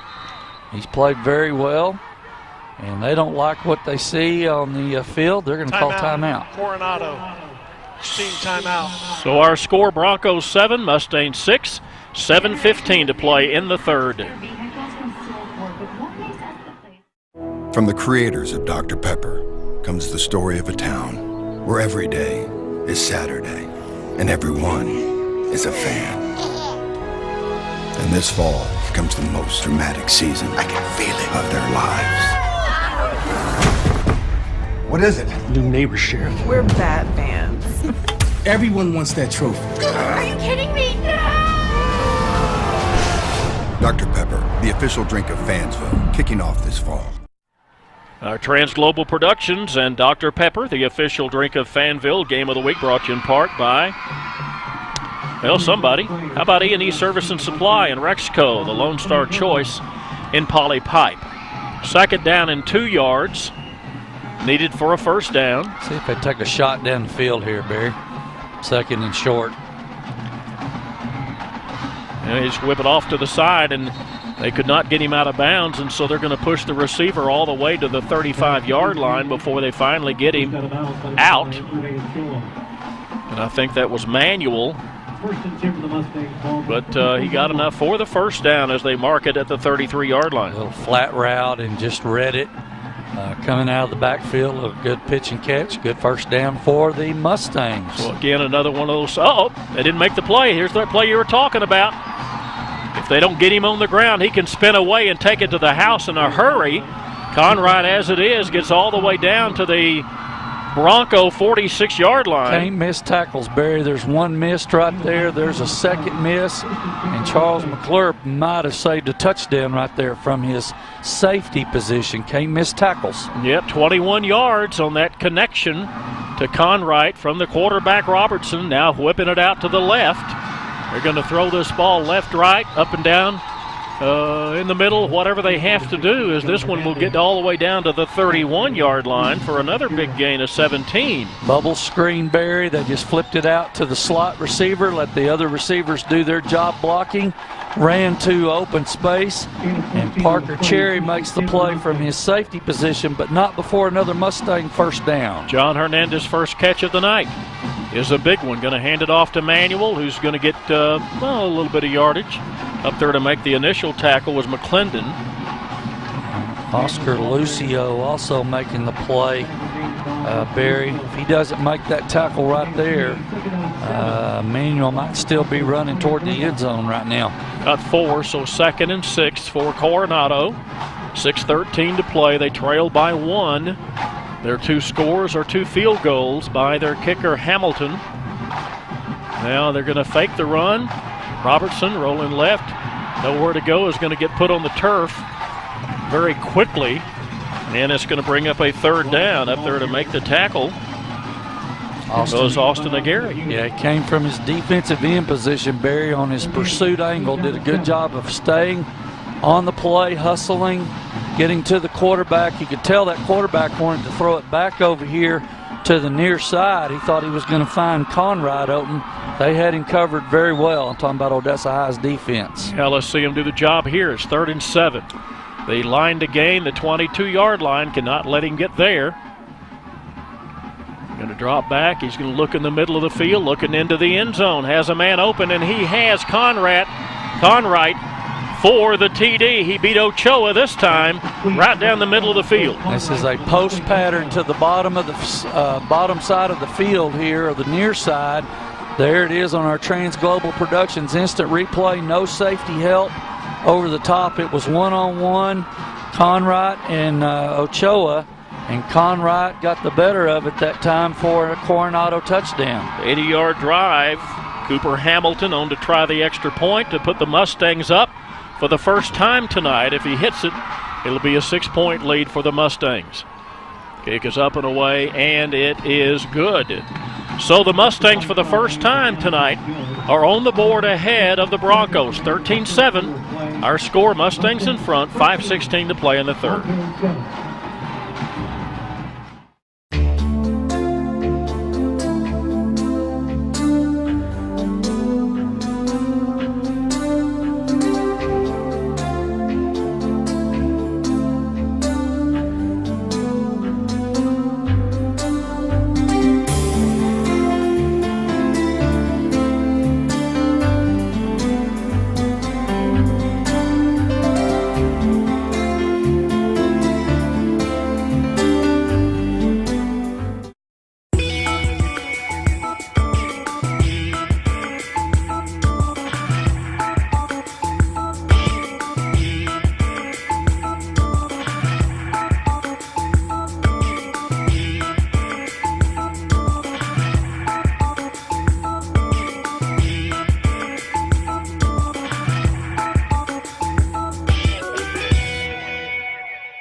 Enjoy the best cheeseburger in town at Texas Burger.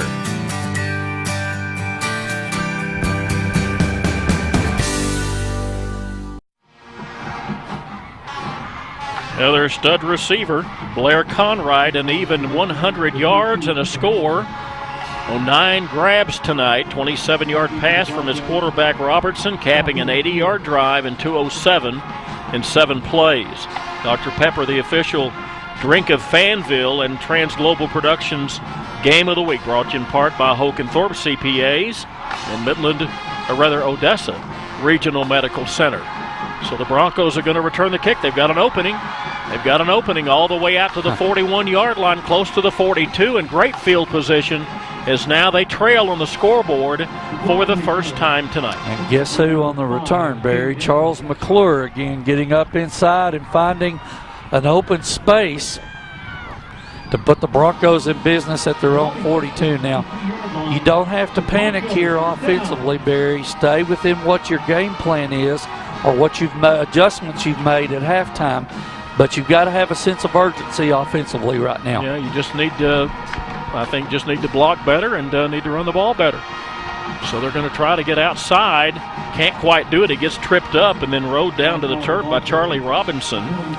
We've got a penalty flag on the play, Barry. This might be a hold. We've got a Bronco down also on the backside. There's Chuck Alderson, our head referee, will give us the call here in just a moment. Holding on the offense, number 1, be a 10-yard penalty, repeat first down. Yeah, that yellow flag epidemic's got them tonight, hasn't it? Yeah, they've had some critical penalties at critical times of the game up to this point, Barry. You cannot put yourself behind the chains. I hope people understand that. You can't have 1st and 20 when you bust off a run and make some things happen. They've got to cut these mistakes especially before they get into district play in a couple weeks. 5 penalties for 51 yards thus far. Now going to throw the ball. Has a man open down the middle of the field. He's wide open. That's Galindo. Galindo Galindo all the way down to the 25. That's a corner route from the slot position, Barry. Here's our replay. Watch. Laura's going to come out here. That brings the linebacker out. And then a nice ball just on the outside shoulder of Galindo. You can see he's beating the safety there on the corner route. Good throw, good placement of the football by Trey Smith, and a nice job by Galindo to haul it in at the Mustang 24-yard line. Yeah, 44 yards on that catch and run. They're going to throw it again. Smith, though, is going to be flushed to the right, and he's going to be taken down to the turf. They got him by the ankle at the 27. Well, he just got tripped up by the guy actually on the left side of the Coronado defensive front. Watch our replay. You'll see him. He's rushing to the outside. As Trey comes up, he actually gets tripped from the backside by number 6 for Lubbock Coronado. That's DJ Davis hustling to make the play and cause a 3-yard loss for Coronado. Yep, 2nd and 13. Smith looking to throw it. Looks like he wants to dump it off to the side. Going to get back the yardage lost and a minimal amount after that. About 5, maybe 6 yards. A little screen pass to Laura. You saw the linemen, talking about the Odessa High offensive linemen, allowing some of those defensive linemen from Lubbock Coronado to rush on in and then throw the screen pass right over them. Got about 5 out of it. Here's 3rd and 8 for the Bronco offense. Is this 2-down, 4-down territory? Possibly, and that's why they're running here. So they're looking for Laura to get a block, which he does not get. Going to get down to the 19, which is not going to be but about 5 yards short of what they need for a first. If they elect to kick it, if they call on Cordova to come and kick it, it's going to be a 36-yarder, 37-yard attempt. So let's see if Coach Servance elects to do that or if he wants to go for it. Looks like they're thinking about it. I think they're going to go for it, Barry. This might be out of their kicker's range here. Probably pretty close. Yeah, 45, 46, or 35, 36 yards. So now the line to gain is going to be the 14-yard line. So they have to get to the 14. As a man open, did he catch it? Yes, in the end zone. A wonderful read by the quarterback, Trey Smith. Galindo had them dropping their drawers everywhere, had them spinning left while he went right.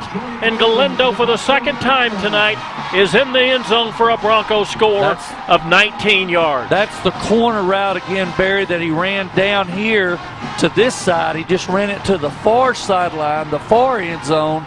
Good read, good throw again by Trey Smith. Executed very well by the Bronco offense, and they're an extra point away from retaking the lead. Well, it's 13 all. Looking for Cordova to put them ahead, and he does exactly that. Cordova has hit every extra point so far this season. Broncos 14 and the Mustangs 13. Wake up to eggs cooked to perfection, savory bacon, sausage and chorizo, and hot, fresh flour tortillas. Drive through for breakfast at Rosa's Cafe. Rosa's combines all your favorites into tasty breakfast tacos and serves them hot and fresh to get your day started right. Or try Rosa's Migas plate with beans and potatoes. Feeding a group? Rosa's breakfast taco platter is the perfect fit. So rise and shine. Life and breakfast is better at Rosa's Cafe. Forrest Brothers Tire and Alignment has kept you rolling since 1944. With 3 generations of ownership and 4 generations of management, Forrest Brothers Tire and Alignment carries the complete lines of Michelin and BF Goodrich.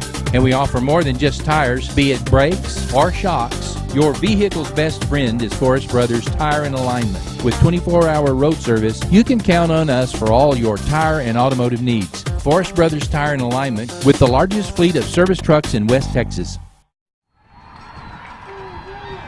Dr. Pepper, the official drink of Fanville, and Trends Global Productions Game of the Week, brought to you in part by Diamond Pump and Transport and by Odessa College.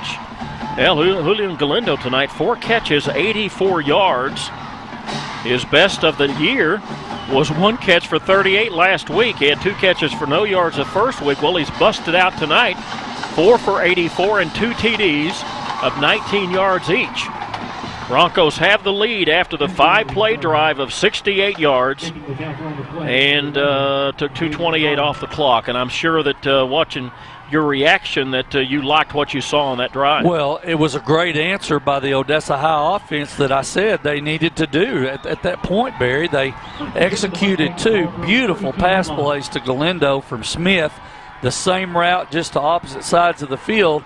You can bet Coronado's going to have to adjust to that now with either a safety getting over the top or they're going to have to do some other kind of coverage. Let's see what the Bronco defense does now. Yeah, let's see what the Broncos have done to try to get Conright on the ground. Well, they didn't this time. He's on the move. Conright's down to the 25 and steps out there after taking the ball from the 32-yard line. Just a special player, Barry. This is a crossing route. Watch. He's in the slot down there at the bottom of the screen. Just ran a drag route. They had a linebacker on him. That's a mismatch on paper and on the field. And McClure tried to get him right there. He just ran out of gas and ran out of bounds. His 10th catch for 143 yards tonight. And I tell you, he is a special player. Once they get him in open space, that's his best of the season so far. He had 117 that first week, over 143 tonight. So second down after the gain that took him down to the 21-yard line.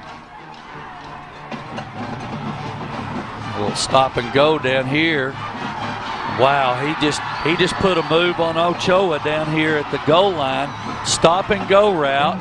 And Sawyer Robertson put it exactly where it needs to be. This is going to be an excessive celebration penalty on the Coronado Mustangs, but it's not going to erase a 3-play drive by the Mustangs.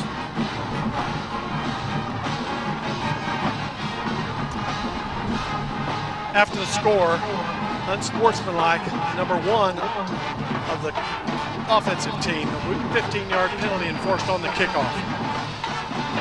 68 yards on that drive in the 3 plays Kyle mentioned, only 47 seconds to answer the Broncos score. And number 1. And boom, boom, boom. Well, they have figured out that the matchup right now with Conrad and Ochoa, who's done a decent job tonight, they have the advantage there, and they've taken just that here in the second half. Well, the extra point is good. Mustangs have jumped back on top one more time, 20-14, with 1:45 to play in the third.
The Texas oil boom has returned, and Rexco Poly Fittings is your Lone Star choice in polyethylene, steel, and brass needs with a wide variety to choose from. Locally owned and operated in the Permian Basin since 1982, Rexco's experienced staff will help you get the right fittings and valves to help you get the job done. Go to RexcoPoly.com. Rexco, your poly supply company located in Midland and Odessa. Let's go! Enjoy a Texas Burger chicken strip dinner today.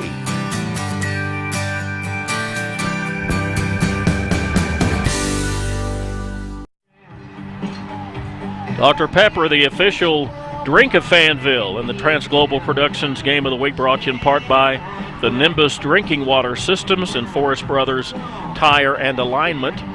Now, the Coronado passing game certainly has heated up with Sawyer Robertson, 20 of 32, 219 yards and the 2 scores. The 11 catches tonight by Conrad, third most against the Broncos in their history.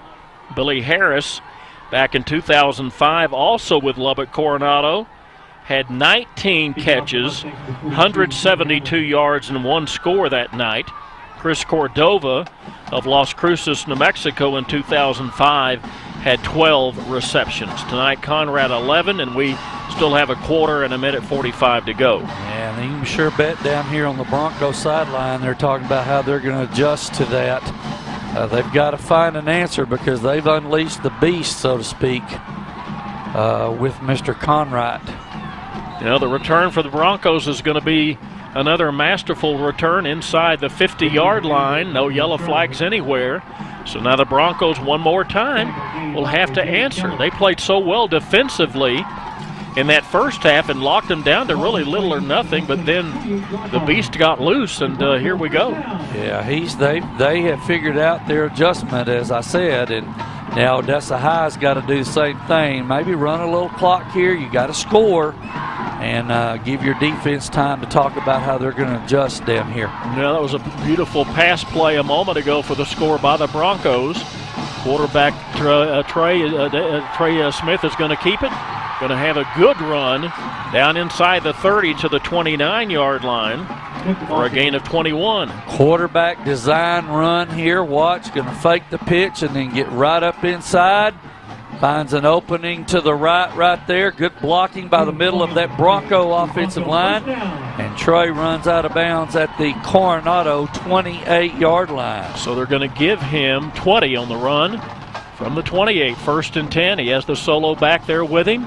Going to keep it himself again. Going to run up behind that offensive line, which got him good yardage again. Going to be down inside the 20-yard line. Luis Nunez, Kevon Majors, Brandon Jones, Joel Rodriguez, and Lewis Wilson the fifth. Those are the 5 guys across the front that are making the push. Little power play, pulled the guard there and brought him from the right side to the left. Trey getting up inside after that block and a nice first down. Yeah, 11 yards on that one, so 31 yards rushing on the last 2 carries by Trey Smith. Trying to answer the run. Trying to answer the score by Coronado. They instead decide to do a run blitz.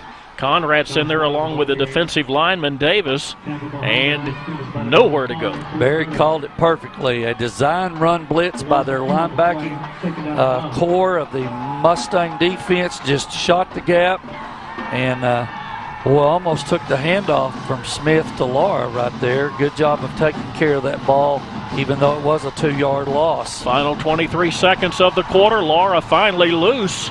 Will get down to the 10 and set up a 3rd and 3. Got some tempers flaring there inside after the backside of that play being done, but that's a good job of blocking and a good job of running by Laura there to make this 3rd and 3 from the Mustang 10 with clock ending. Actually, we're out of time at the end of the 3rd quarter. So the score was 7-6 at halftime here in the second half. Robertson to Conrad a couple of times. Smith to Galindo once. Our score now at the end of 3, Mustangs 20, Broncos 14.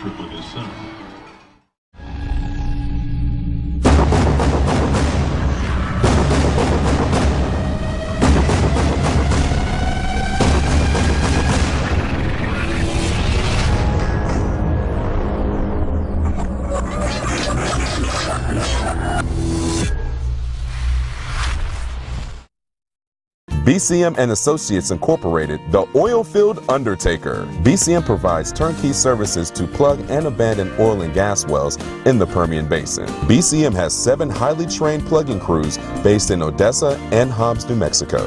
BCM will prepare and file regulatory forms. We also buy leases for production and salvage. Go to bcmandassociates.com for services, pipe, plus equipment for sale. bcmandassociates.com. The oil-filled undertaker. For great flooring values and real customer service, forget the frustration of the big box stores. Paul Evans trained flooring professionals will save you time, money, and hassle on your next flooring project. Whether do-it-yourself or professionally installed, Paul Evans offers great values on carpet, tile, hardwood, and waterproof flooring. Paul Evans Flooring, Odessa and Midland. For over 30 years, You just can't beat a Paul Evans deal. Dr. Pepper, the official drink of Fanville, along with Transglobal Productions Game of the Week. Brought to you in part by Paul Evans Carpet and Flooring. Go see Paul. Also the Odessa Booster Club and the Permian Booster Club.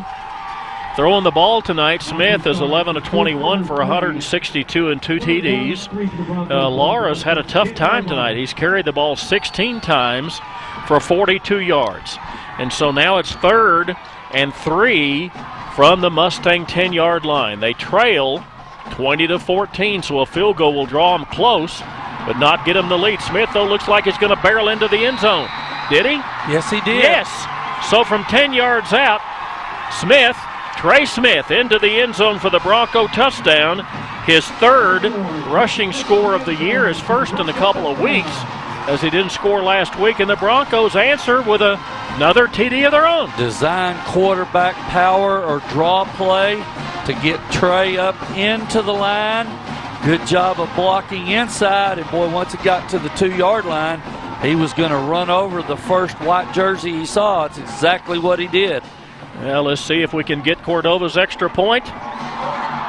And he doinked it. We are all tied at 20. He doinked the right upright and missed it. 20, his first miss of the year. 20-20 our score. 11:52 to play in the ball game.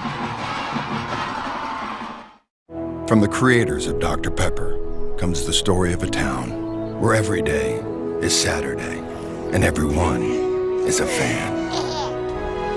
And this fall comes the most dramatic season I can feel it of their lives. What is it? New neighbor, Sheriff. We're Bat fans. Everyone wants that trophy. Are you kidding me? Dr. Pepper, the official drink of Fansville, kicking off this fall. Dr. Pepper, the official drink of Fanville, and your Transglobal Productions Game of the Week, brought to you in part by BCM and Associates, the Oilfield Undertaker, and also by Taco Villa. 48-yard drive, 5 plays, minute 44. 10-yard run by Trey Smith. Boy, he has been the man tonight. A rushing score and 2 through the air, accounting for all of the Broncos scoring this evening. Galindo has caught both of those throws by the quarterback. And now, because of the missed extra point, we're all knotted up. 11:51 to play in the ball game, and it is 20-20. We're going to see what the adjustment has been down there by the defensive coordinating staff of Odessa High, how they're going to adjust to, again, Conrad. He's split up at the top of the screen. Let's see what the adjustment is on first down here.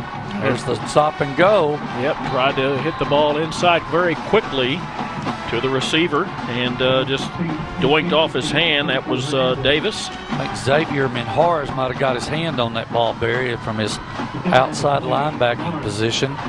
They tried to stop and go on Ochoa. He was right with Conrad on that play there. Yep. It'll be second down now. Again, Robertson looking over the middle, does have a receiver. It's not Conrad, it's another one. But a very quickly made tackle on the receiver, John Hernandez. And it's going to bring up a 1st and 10 after the gain all the way out to the 32-yard line. Boy, can you see why this team went 4 rounds deep in the playoffs? Their offense can move the football. You know, they scored over 40 points both of the first 2 weeks of the what season. A catch. Yeah, that was thrown behind him, and he deftly grabbed it. And once again, the chains are going to move. And all they did, watch on the replay, the slot receiver actually just came underneath. Look at that one-handed grab by the slot receiver there for a first down. Now Kelly goes 24 yards on that one to get him down to the 43-yard line. That's an incomplete pass. They tried the stopper out again with Conrad up at the top of the screen, did not execute the throw and catch. Going to be a second down play, and once they get this offense going, I mean, there's no slowing down whatsoever. Well, they've just Broncos have got to be ready. They've just built some continuity, Barry, and there's the flat route again. Right now, they've built some offensive continuity. There's some rhythm, if you will, for Lubbock Coronado right now. They've got about 4 or 5 plays that they know they can run with some success right now. 18 yards on that one. Manuel had 10 catches last week. Hadn't got that many tonight, but he's been effective with each one that he's caught. Now Robertson will run it. Going to get him down to the 18-yard line, and once again deep into Bronco territory with a 7-yard run. Under the 11-minute mark, we're at 10:53 to play in the ballgame. Christian Gamboa from his linebacking position pushing Robertson out, but not before an 8-yard gain. You know, they need to push him back in a field goal try again, like what was happening in the first half, rather than the 6-point plays they've been getting here in the second. So Robertson again is going to run, has a man open. He pushes himself. That's Conwright all the way down to, no, that was not Conwright. Who caught the ball? Well, I don't know, but it's a touchdown. It's number 10 for the... That was Kelly. Yeah, it's Kelly coming on a crossing route. Watch him. You see him coming right across the screen. He's actually going to lose contain, and right at the last moment, that's a nice job by Robertson right there to see Kelly coming across the field and hit him right in stride, and he just tried to run over somebody at the end zone. Yeah, we came to a football game, and a track meet broke out here in the second half. The extra point is good. 7-play drive puts the Mustangs back in front, 27-20, with 10:42 to play in tonight's ball game. Odessa College has the technology, the tools, and 8-week terms. Register now for fall terms at Odessa College. Financial aid is available. First-class free scholarships for new students. And first 6 free scholarships for dual-credit high school students save you money. Don't wait. Register today. Call 432-335-6400 or visit www.odessa.edu. Imagine more. Imagine yourself at Odessa College. Dr. Pepper, the official drink of Fanville, and Trends Global Productions Game of the Week tonight, brought to you in part by Odessa Regional Medical Center and Hoke and Thorpe CPAs. Coming into the ball game, Isaiah Kelly had 4 catches for 30, did not score. Well, he did this time, 18 yards out from his quarterback Robertson, capping a 7-play drive. He went 79 yards in a flash, only a minute 9 to take the lead again at 27-20. And they've built some confidence, some, as I said, some continuity in their offense, and they've got that offensive juggernaut going right now. Oh, do they ever. So the kick return's going to take the Broncos to the 30. It's Galindo on the Galindo return. needs to, the Broncos offense, Kyle, needs to answer one more time. And they've got a flag on the far side. Block in the back, 82 on the receiving team, 10-yard penalty. Be a first down. Yep. I'm going to take them back 10 yards. Again, Chuck Alderson is our head referee tonight. The umpire, Albert Cortez. The line judge is David Lee. The head linesman, Pat Gray. And the back judge, Joey Caudillo, our officiating crew tonight from the Permian Basin chapter. Broncos trying to break a 3-game winning streak by the Coronado Mustangs over the Broncos. Won the last 3 years in a row. Broncos trailing by 7 to the Mustangs here midway through, or about a third of the way through the third quarter. It's 27-20.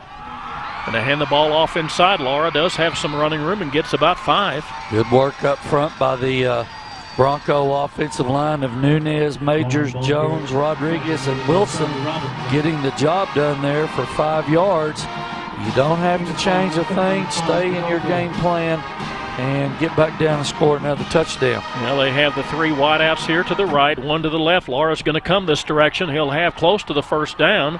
Nope, they didn't get him on the ground. He's still going. He's going to be down to the 40. Now another little nifty move by him is going to get him to the 42-yard line. And that's the kind of run we've been used to Laura doing all this season. And watch on our Trans Global Productions instant replay. Cuts off his outside foot. just keeps his balance. It's not a very good job of tackling by them, but let's give Laura credit for keeping his balance, continuing to move his feet, and getting on up across the 42-yard line. Great job, Laura. So he goes from the 25 to the 42 for a 17-yard run. Now this time it's going to be Smith, the quarterback, right up the middle. He's going to be off to the left. And they catch up with him from behind, but not before he gets 13. And he's going to have to come out of the game for a play, Barry, because his helmet came off. Watch our replay. Just a design quarterback power play with the guard pulling from the right side. And Trey did a good job long enough to allow the blocking to take place and getting the ball across the midfield stripe to the 46-yard line. Cameron Gonzalez at quarterback now will hand the ball off to Laura. And got nothing. Yeah, Lost about a half. Larry saw an opening on the backside, but Josh Laura was not looking that direction. They were running the play to the right, and that's how it was designed. Barry, we've got a Coronado injury on the field. It is 27-20. Mustangs on top of the Broncos, and even 9 minutes remain in this one.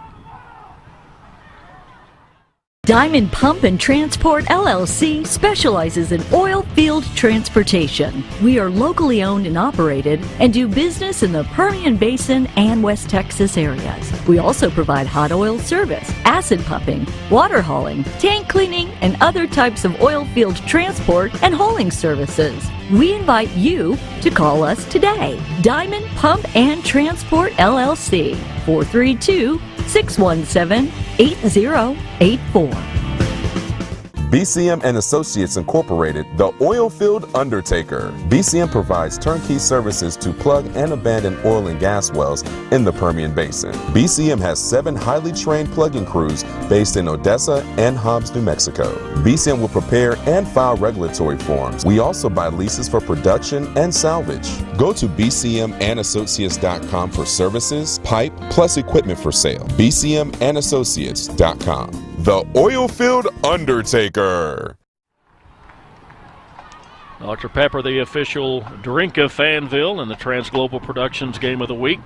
Brought to you in part by State Farm Insurance agent Mike Podzimny and Texas Burger as well. So the second down play will be 10 after the Nada gain on first down by the run of Laura. He snuffed that one out very easily, and now quarterback Smith is back in the ball game. All right, let's look in your offensive playbook. What are we going to do? You can still stay within your game plan, run the football if you want. Zone read here might not be too bad. Get half of this back, make it third and manageable. They're going to throw the ball. Yep. Nice catch, nice throw. Look at Galindo go. Well, he's shifty as can be, and he's all the way down inside the 30 goes Julian Galindo. So again, Smith with his best night of the season, had 162 at the end of the third quarter. This one's going to be down to the 28-yard line for a gain of 18. Little hook route in the zone by Galindo, and Trey Smith just put it right on the money. Quarterback draw, quarterback design power play. Didn't get much there that time on first down, but that's a good play still. Now you've got them thinking, okay, here goes Smith on another run. Watch him bust Laura out here on this play.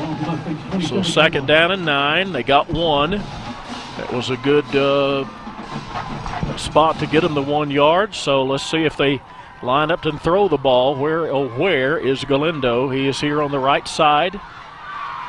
It is 2, yep. He's here on the right side. You know, McGarity hadn't been involved tonight. Well, kind of surprises me. They haven't had to because Julian Galindo's had such a good night.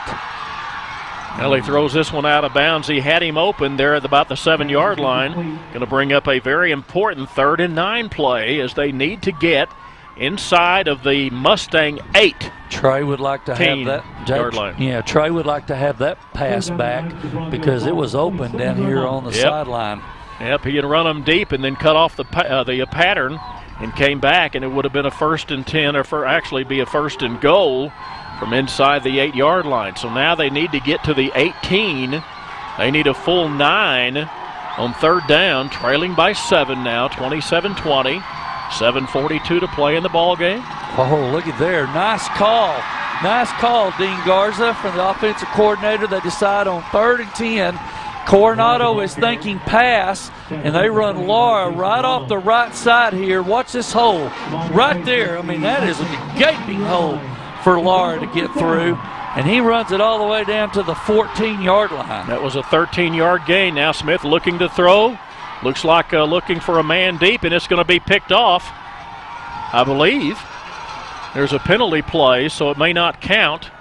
He threw that thing directly to him, but I think that was a free play is what happened. It's going to be offsides on Coronado, I think he saw the free play coming and just lofted it up, knowing he's going to get the ball no matter what.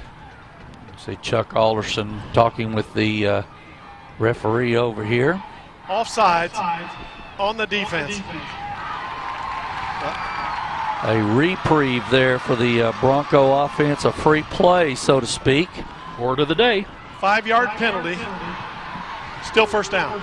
So they're going to take it down to the 9. They can get a first down, Kyle, at the 4-yard line. So it's going to be 1st and 5 from the 9-yard line. The 4-yard line is the line to gain.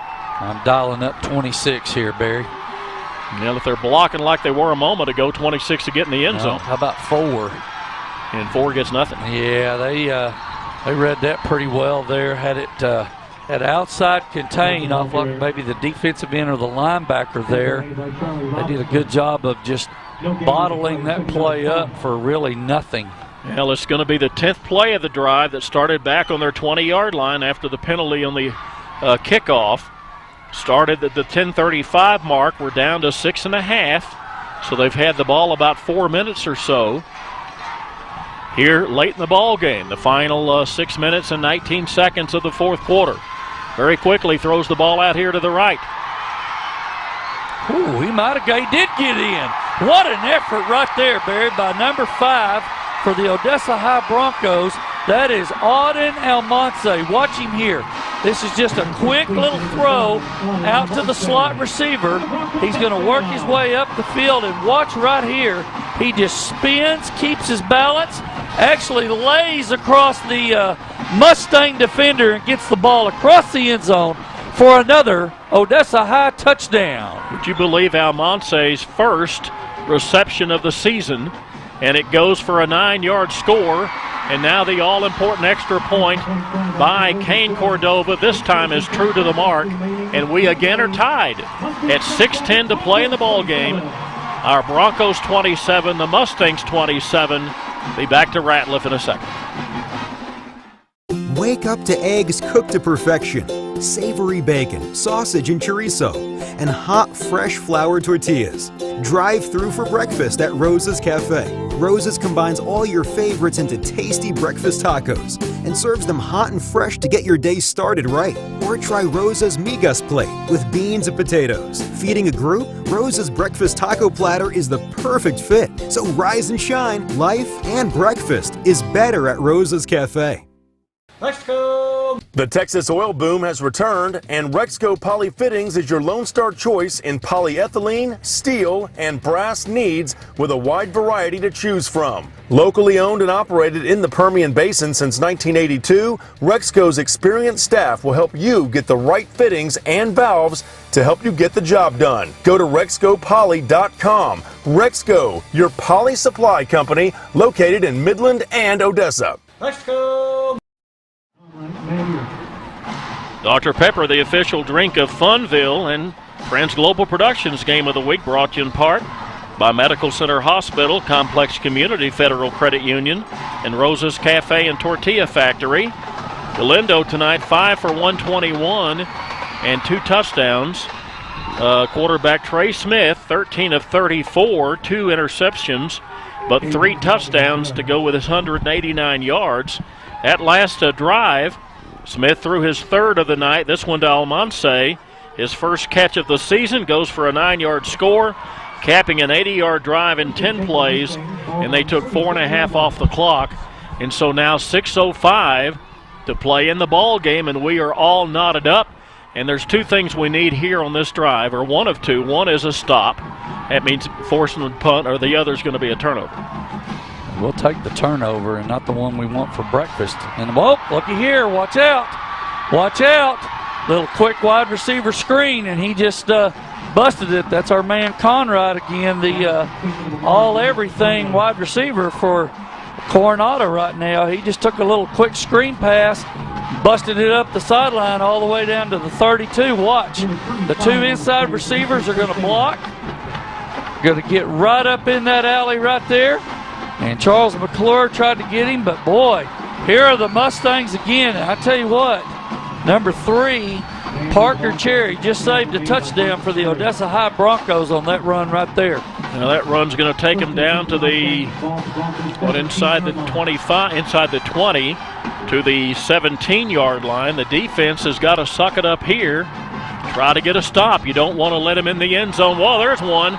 They hesitated just enough on the rush, and then here comes the backside of the defense, and they get him on the ground for a loss. Watch him. He just shot from his outside defensive end position. I'm talking about Austin Aguirre right there to force a 2-yard loss. Now, need to get out of here, force a turnover, or a sack would even be better.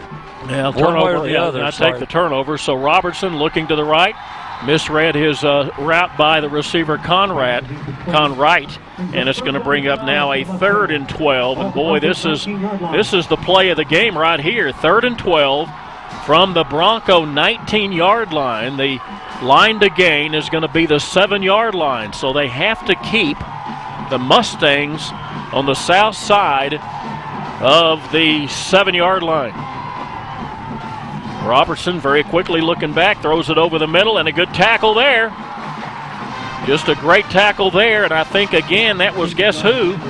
That was Javier Minares up there to make the tackle at the 14, and now it's going to force a 4th and 7. They're going to try the field goal, Barry. I just started to say on that 3rd down play, that could be what we call a 4-point play by the Bronco defense. It was. Yep.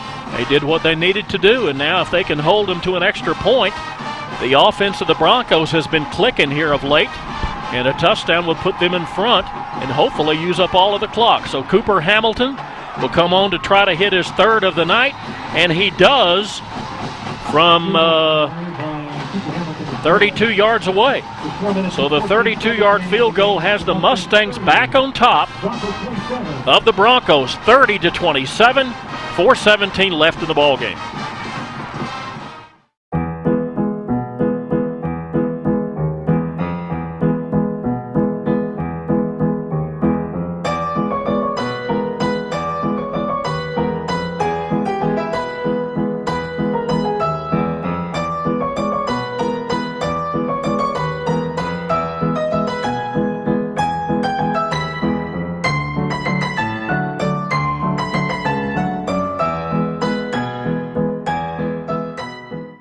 Texas Burger's Banana Split.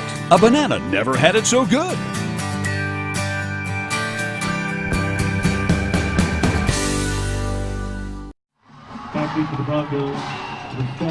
Dr. Pepper, the official drink of Fanville and Transglobal Productions. The game of the week tonight brought to you in part by the booster clubs of Permian and Odessa and Paul Evans Carpet and Flooring.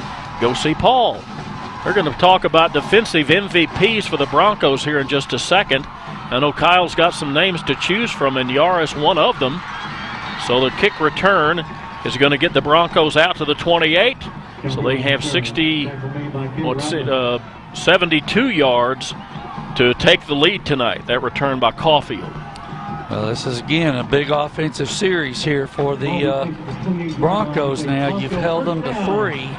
So let's see if you can get the ball in the end zone and put this team away and win the ball game late. Now let's see if that happens. We're starting now from the 23, from the 28-yard line, rather. Going to be 1st and 10. Broncos offense has really been cranked up here in the 4th quarter. 10-yard Smith run, a 9-yard pass, Smith pass to Almonte. Now they're going to run the ball here with Smith again, who's going to run out at the 37-yard line, about 2 yards short of what he needs for a first. Good little read and fake right there by Trey Smith. riding the ball into Lars belly and then pulling it coming around the right side. Good job, and a nice 7 to 8 yard gain for the Broncos on first down. Their last drive took up 4.5 minutes. The drive before that was a quick one. That run by Smith capped only a 1:44 drive. First time in a while that we've seen number 7 catch the ball, and Tyrone Caulfield is going to be out for a first down, out to the 50, out close to the 50 at the 46-yard line for a gain of 10. That's Odessa High's version of the little wide receiver screen to Caulfield. Blocked it very well on the outside here and did a nice job of getting the ball across the 45 to the 46-yard line. Another Bronco first down. Yeah, they targeted him early in the ball game, and that's the first target to Caulfield since, and he sure made it count. Now the run by Josh, who fumbles the ball. They rip the ball out, and for the third time tonight, Coronado has a turnover in their favor. Well, that's something we didn't need, as the offense again was clicking. Josh had just broken loose, and then all of a sudden here comes the ball popping out. And watch them strip the ball right there as he's going down, forcing the turnover, the third Bronco turnover tonight.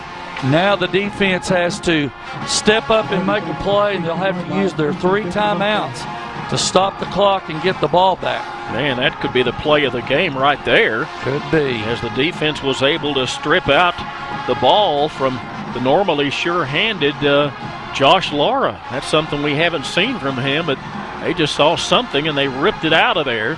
So now 1st and 10, they're going to hand the ball off to their guy Caleb Manuel, who's done a pretty good job tonight, but the Broncos have clamped him down pretty much. He had a 1,200-yard season last year. This first carry is going to be for 4. Now the clock is a concern. Why don't we do the defensive MVP go ahead. We have a minute? I'm going to pick number 11, Xavier Minjarez, the outside linebacker tonight for the Broncos. I've got him unofficially with 8 tackles. Thought he made a key one there on the last drive to hold them to a field goal. Yeah, that was a great play by him there. So 2nd down and 6. I'll tell you the offensive guys here in just a second. Simply going to run it with Manuel.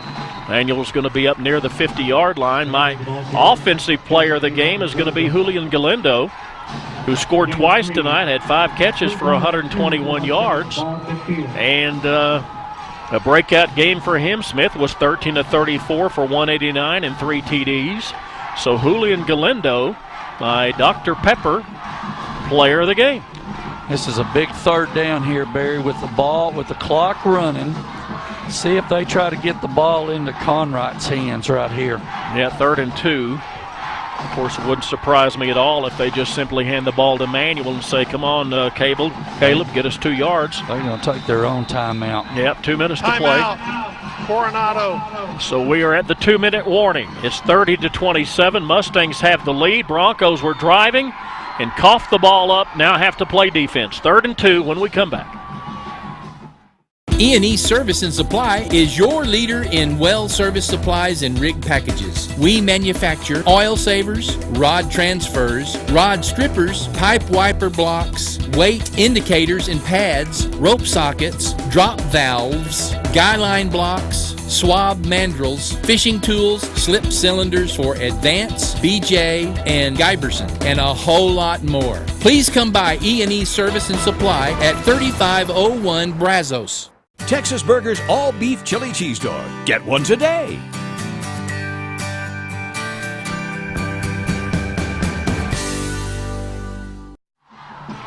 Dr. Pepper, the official drink of Fanville, and Trans Global Productions Game of the Week, brought to you in part tonight by Odessa College and Diamond Pump and Transport. As always, we appreciate all of our sponsors that make these broadcasts possible. So a big 3rd down and 2 here. They have to stop them and force the punt. Oh, they missed him. Get him down. There you go. Now call your timeout. They got him to call the timeout. Got him at the 50, so it's going to bring up a 4th and 2, and I don't see that Seth Parr will take a chance on going for it on 4th down here. Broncos called the timeout with 1:43. Timeout. OHS, first team timeout. 1:43 to play in the ball game. They're going to get the ball back via punt. Let's see what they can do with it.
Well, as we come back to play here, 1:46 left in the fourth quarter, 4th and 1.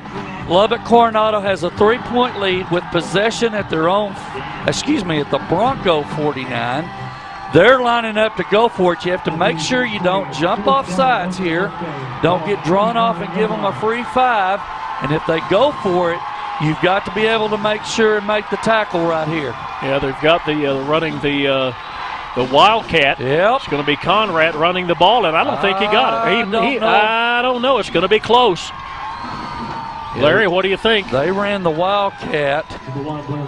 I think he's just got the ball. I think he's got it by a half a football. I think he's right. Yeah, they're going to mark him 1st and 10. So Conrad running the Wildcat gets just enough yardage, and by that I mean just enough yardage. So with 1:40 and the clock running, they had put 3 seconds on the clock, by the way, before the when the stoppage of play happened. Timeout was called 3 seconds earlier than what the clock was showing. So now we're down to less than a minute and a half. Now the Broncos facing a deficit of 3 points at 30-27. Have lost the last 3 games to the Mustangs. Had the lead tonight at 7-0. Halftime lead is 7-6, and then all kinds of things broke loose in the second half as teams went. Both of the timeout. teams. Broncos, second team timeout. Went up and down the field and scoring at will, it seemed like. Broncos have called their second timeout. Only a minute 12 to play in the ball game. We'll return to Ratliff in a moment. For great flooring values and real customer service, forget the frustration of the big box stores. Paul Evans trained flooring professionals will save you time, money, and hassle on your next flooring project. Whether do-it-yourself or professionally installed, Paul Evans offers great values on carpet, tile, hardwood, and waterproof flooring. Paul Evans Flooring, Odessa and Midland. For over 30 years, You just can't beat a Paul Evans deal.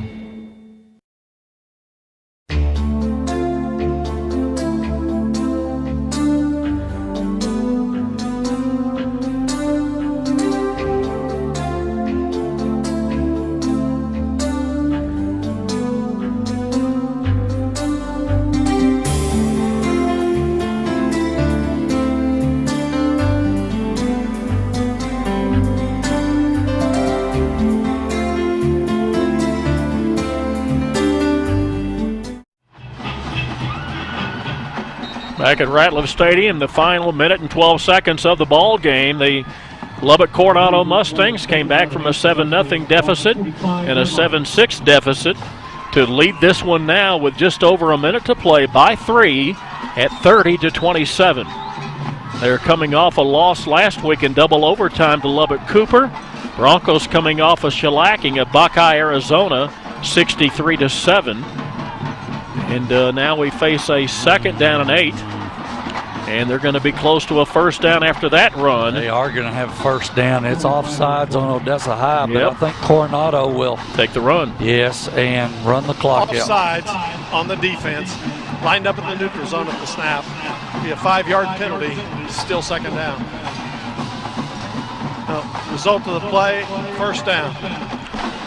That might seal the fate right there, Barry. Yeah, seal the deal. I do believe you're right. Well, I tell you, let's look at it a couple ways. The one thing you're going to look at from a coaching staff and a team standpoint, you can't have 3 turnovers and win the game. It's tough to do. The 3 turnovers were very costly tonight. Positively, boy, your offense really got it cranked up in the second half. We saw some nice runs and some nice throws and catches on the offense by Laura, by Smith, by Galindo, kept battling back. This Coronado team, boy, you can tell they are really a very talented offensive team. Your defense played pretty good in the first half and just got kind of worn down in the second half.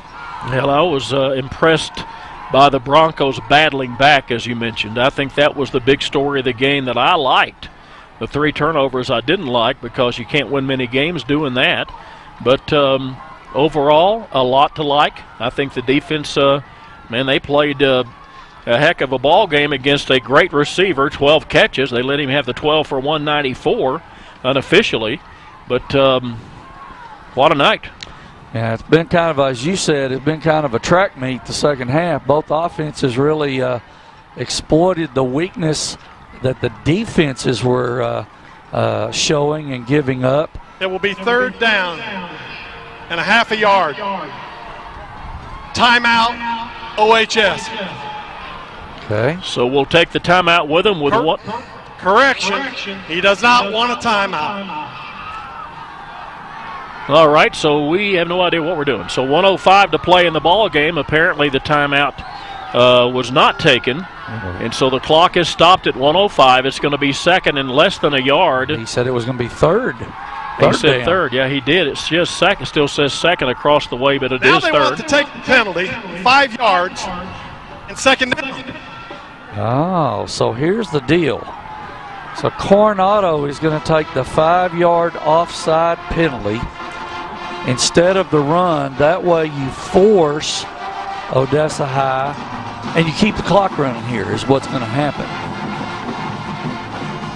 Larry says the ball's got to go back to the 40, 45, and then move it up to the 40.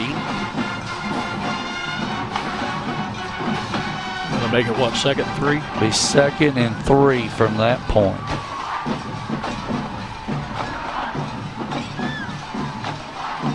Things a little helter-skelter here at the end of the ball game. But they do have to get, and I think this is definitely the right thing. That's the right call as far as how they're marking it off. This is going to keep the clock running. It will be 2nd down. Well, the clock should be running. Chuck Alderson, our referee, just signaled for the clock to begin. Odessa High does have 1 timeout left. They're just going to hand the ball off here. They're not going to do anything silly. Nope, I won't think so. Less than a minute to play. Broncos will be at is. home next Thursday night. They will be playing El Paso Montwood, and Montwood was playing Lee. Is that right? Midland High, I believe. Holding. Offense number 58. 10-yard penalty. Still 2nd down. You are correct, Barry. Lee played Montwood tonight, and of course, as you see this, most of you will know this result, but they did win 42-6. I'm talking about Lee. So Lee beat them 42-6. So Montwood, the Rams come here on Thursday night to Ratliff to play the Broncos. And then the week after that, I think the Broncos play in San Antonio against Harlingen. Harlingen South. Let me check real quick. You're correct. Yep, Harlingen South on a Saturday morning at like 10 o'clock or something, right? I believe that is a 10 o'clock start on a Saturday morning. You are correct. Yeah, then on Friday we'll be here again for Permian against Broward, the International School of Broward, Florida. All right, let's see if anybody knows what's happening here. We're starting at midfield, we know that. And now they're going to start the clock with the final 21 seconds. Or not. They ran it down to 19.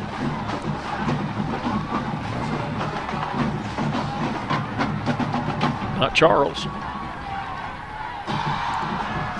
They're going to make sure they get this right. I'm talking about our officials there. Yeah, we're starting from midfield, final 19 seconds. Permian was playing out in the Dallas-Fort Worth area tonight. A lot of rain. In fact, I think most of that game was under a thunderstorm. Several games, including that one, were under lightning delays.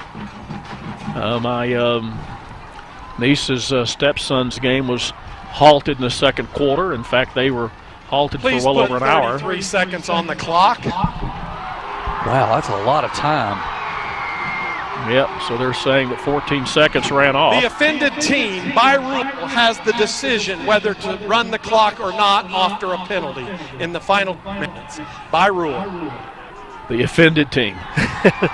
Don't know that I've heard the description quite that way, but so anyway, we start at the 50. The clock is stopped at 33 seconds, and so far has not been wound by the official, by the referee. The play clock is going to start because Odessa High, I thought, called a timeout. Did they not? I don't know. They decided not to call a timeout.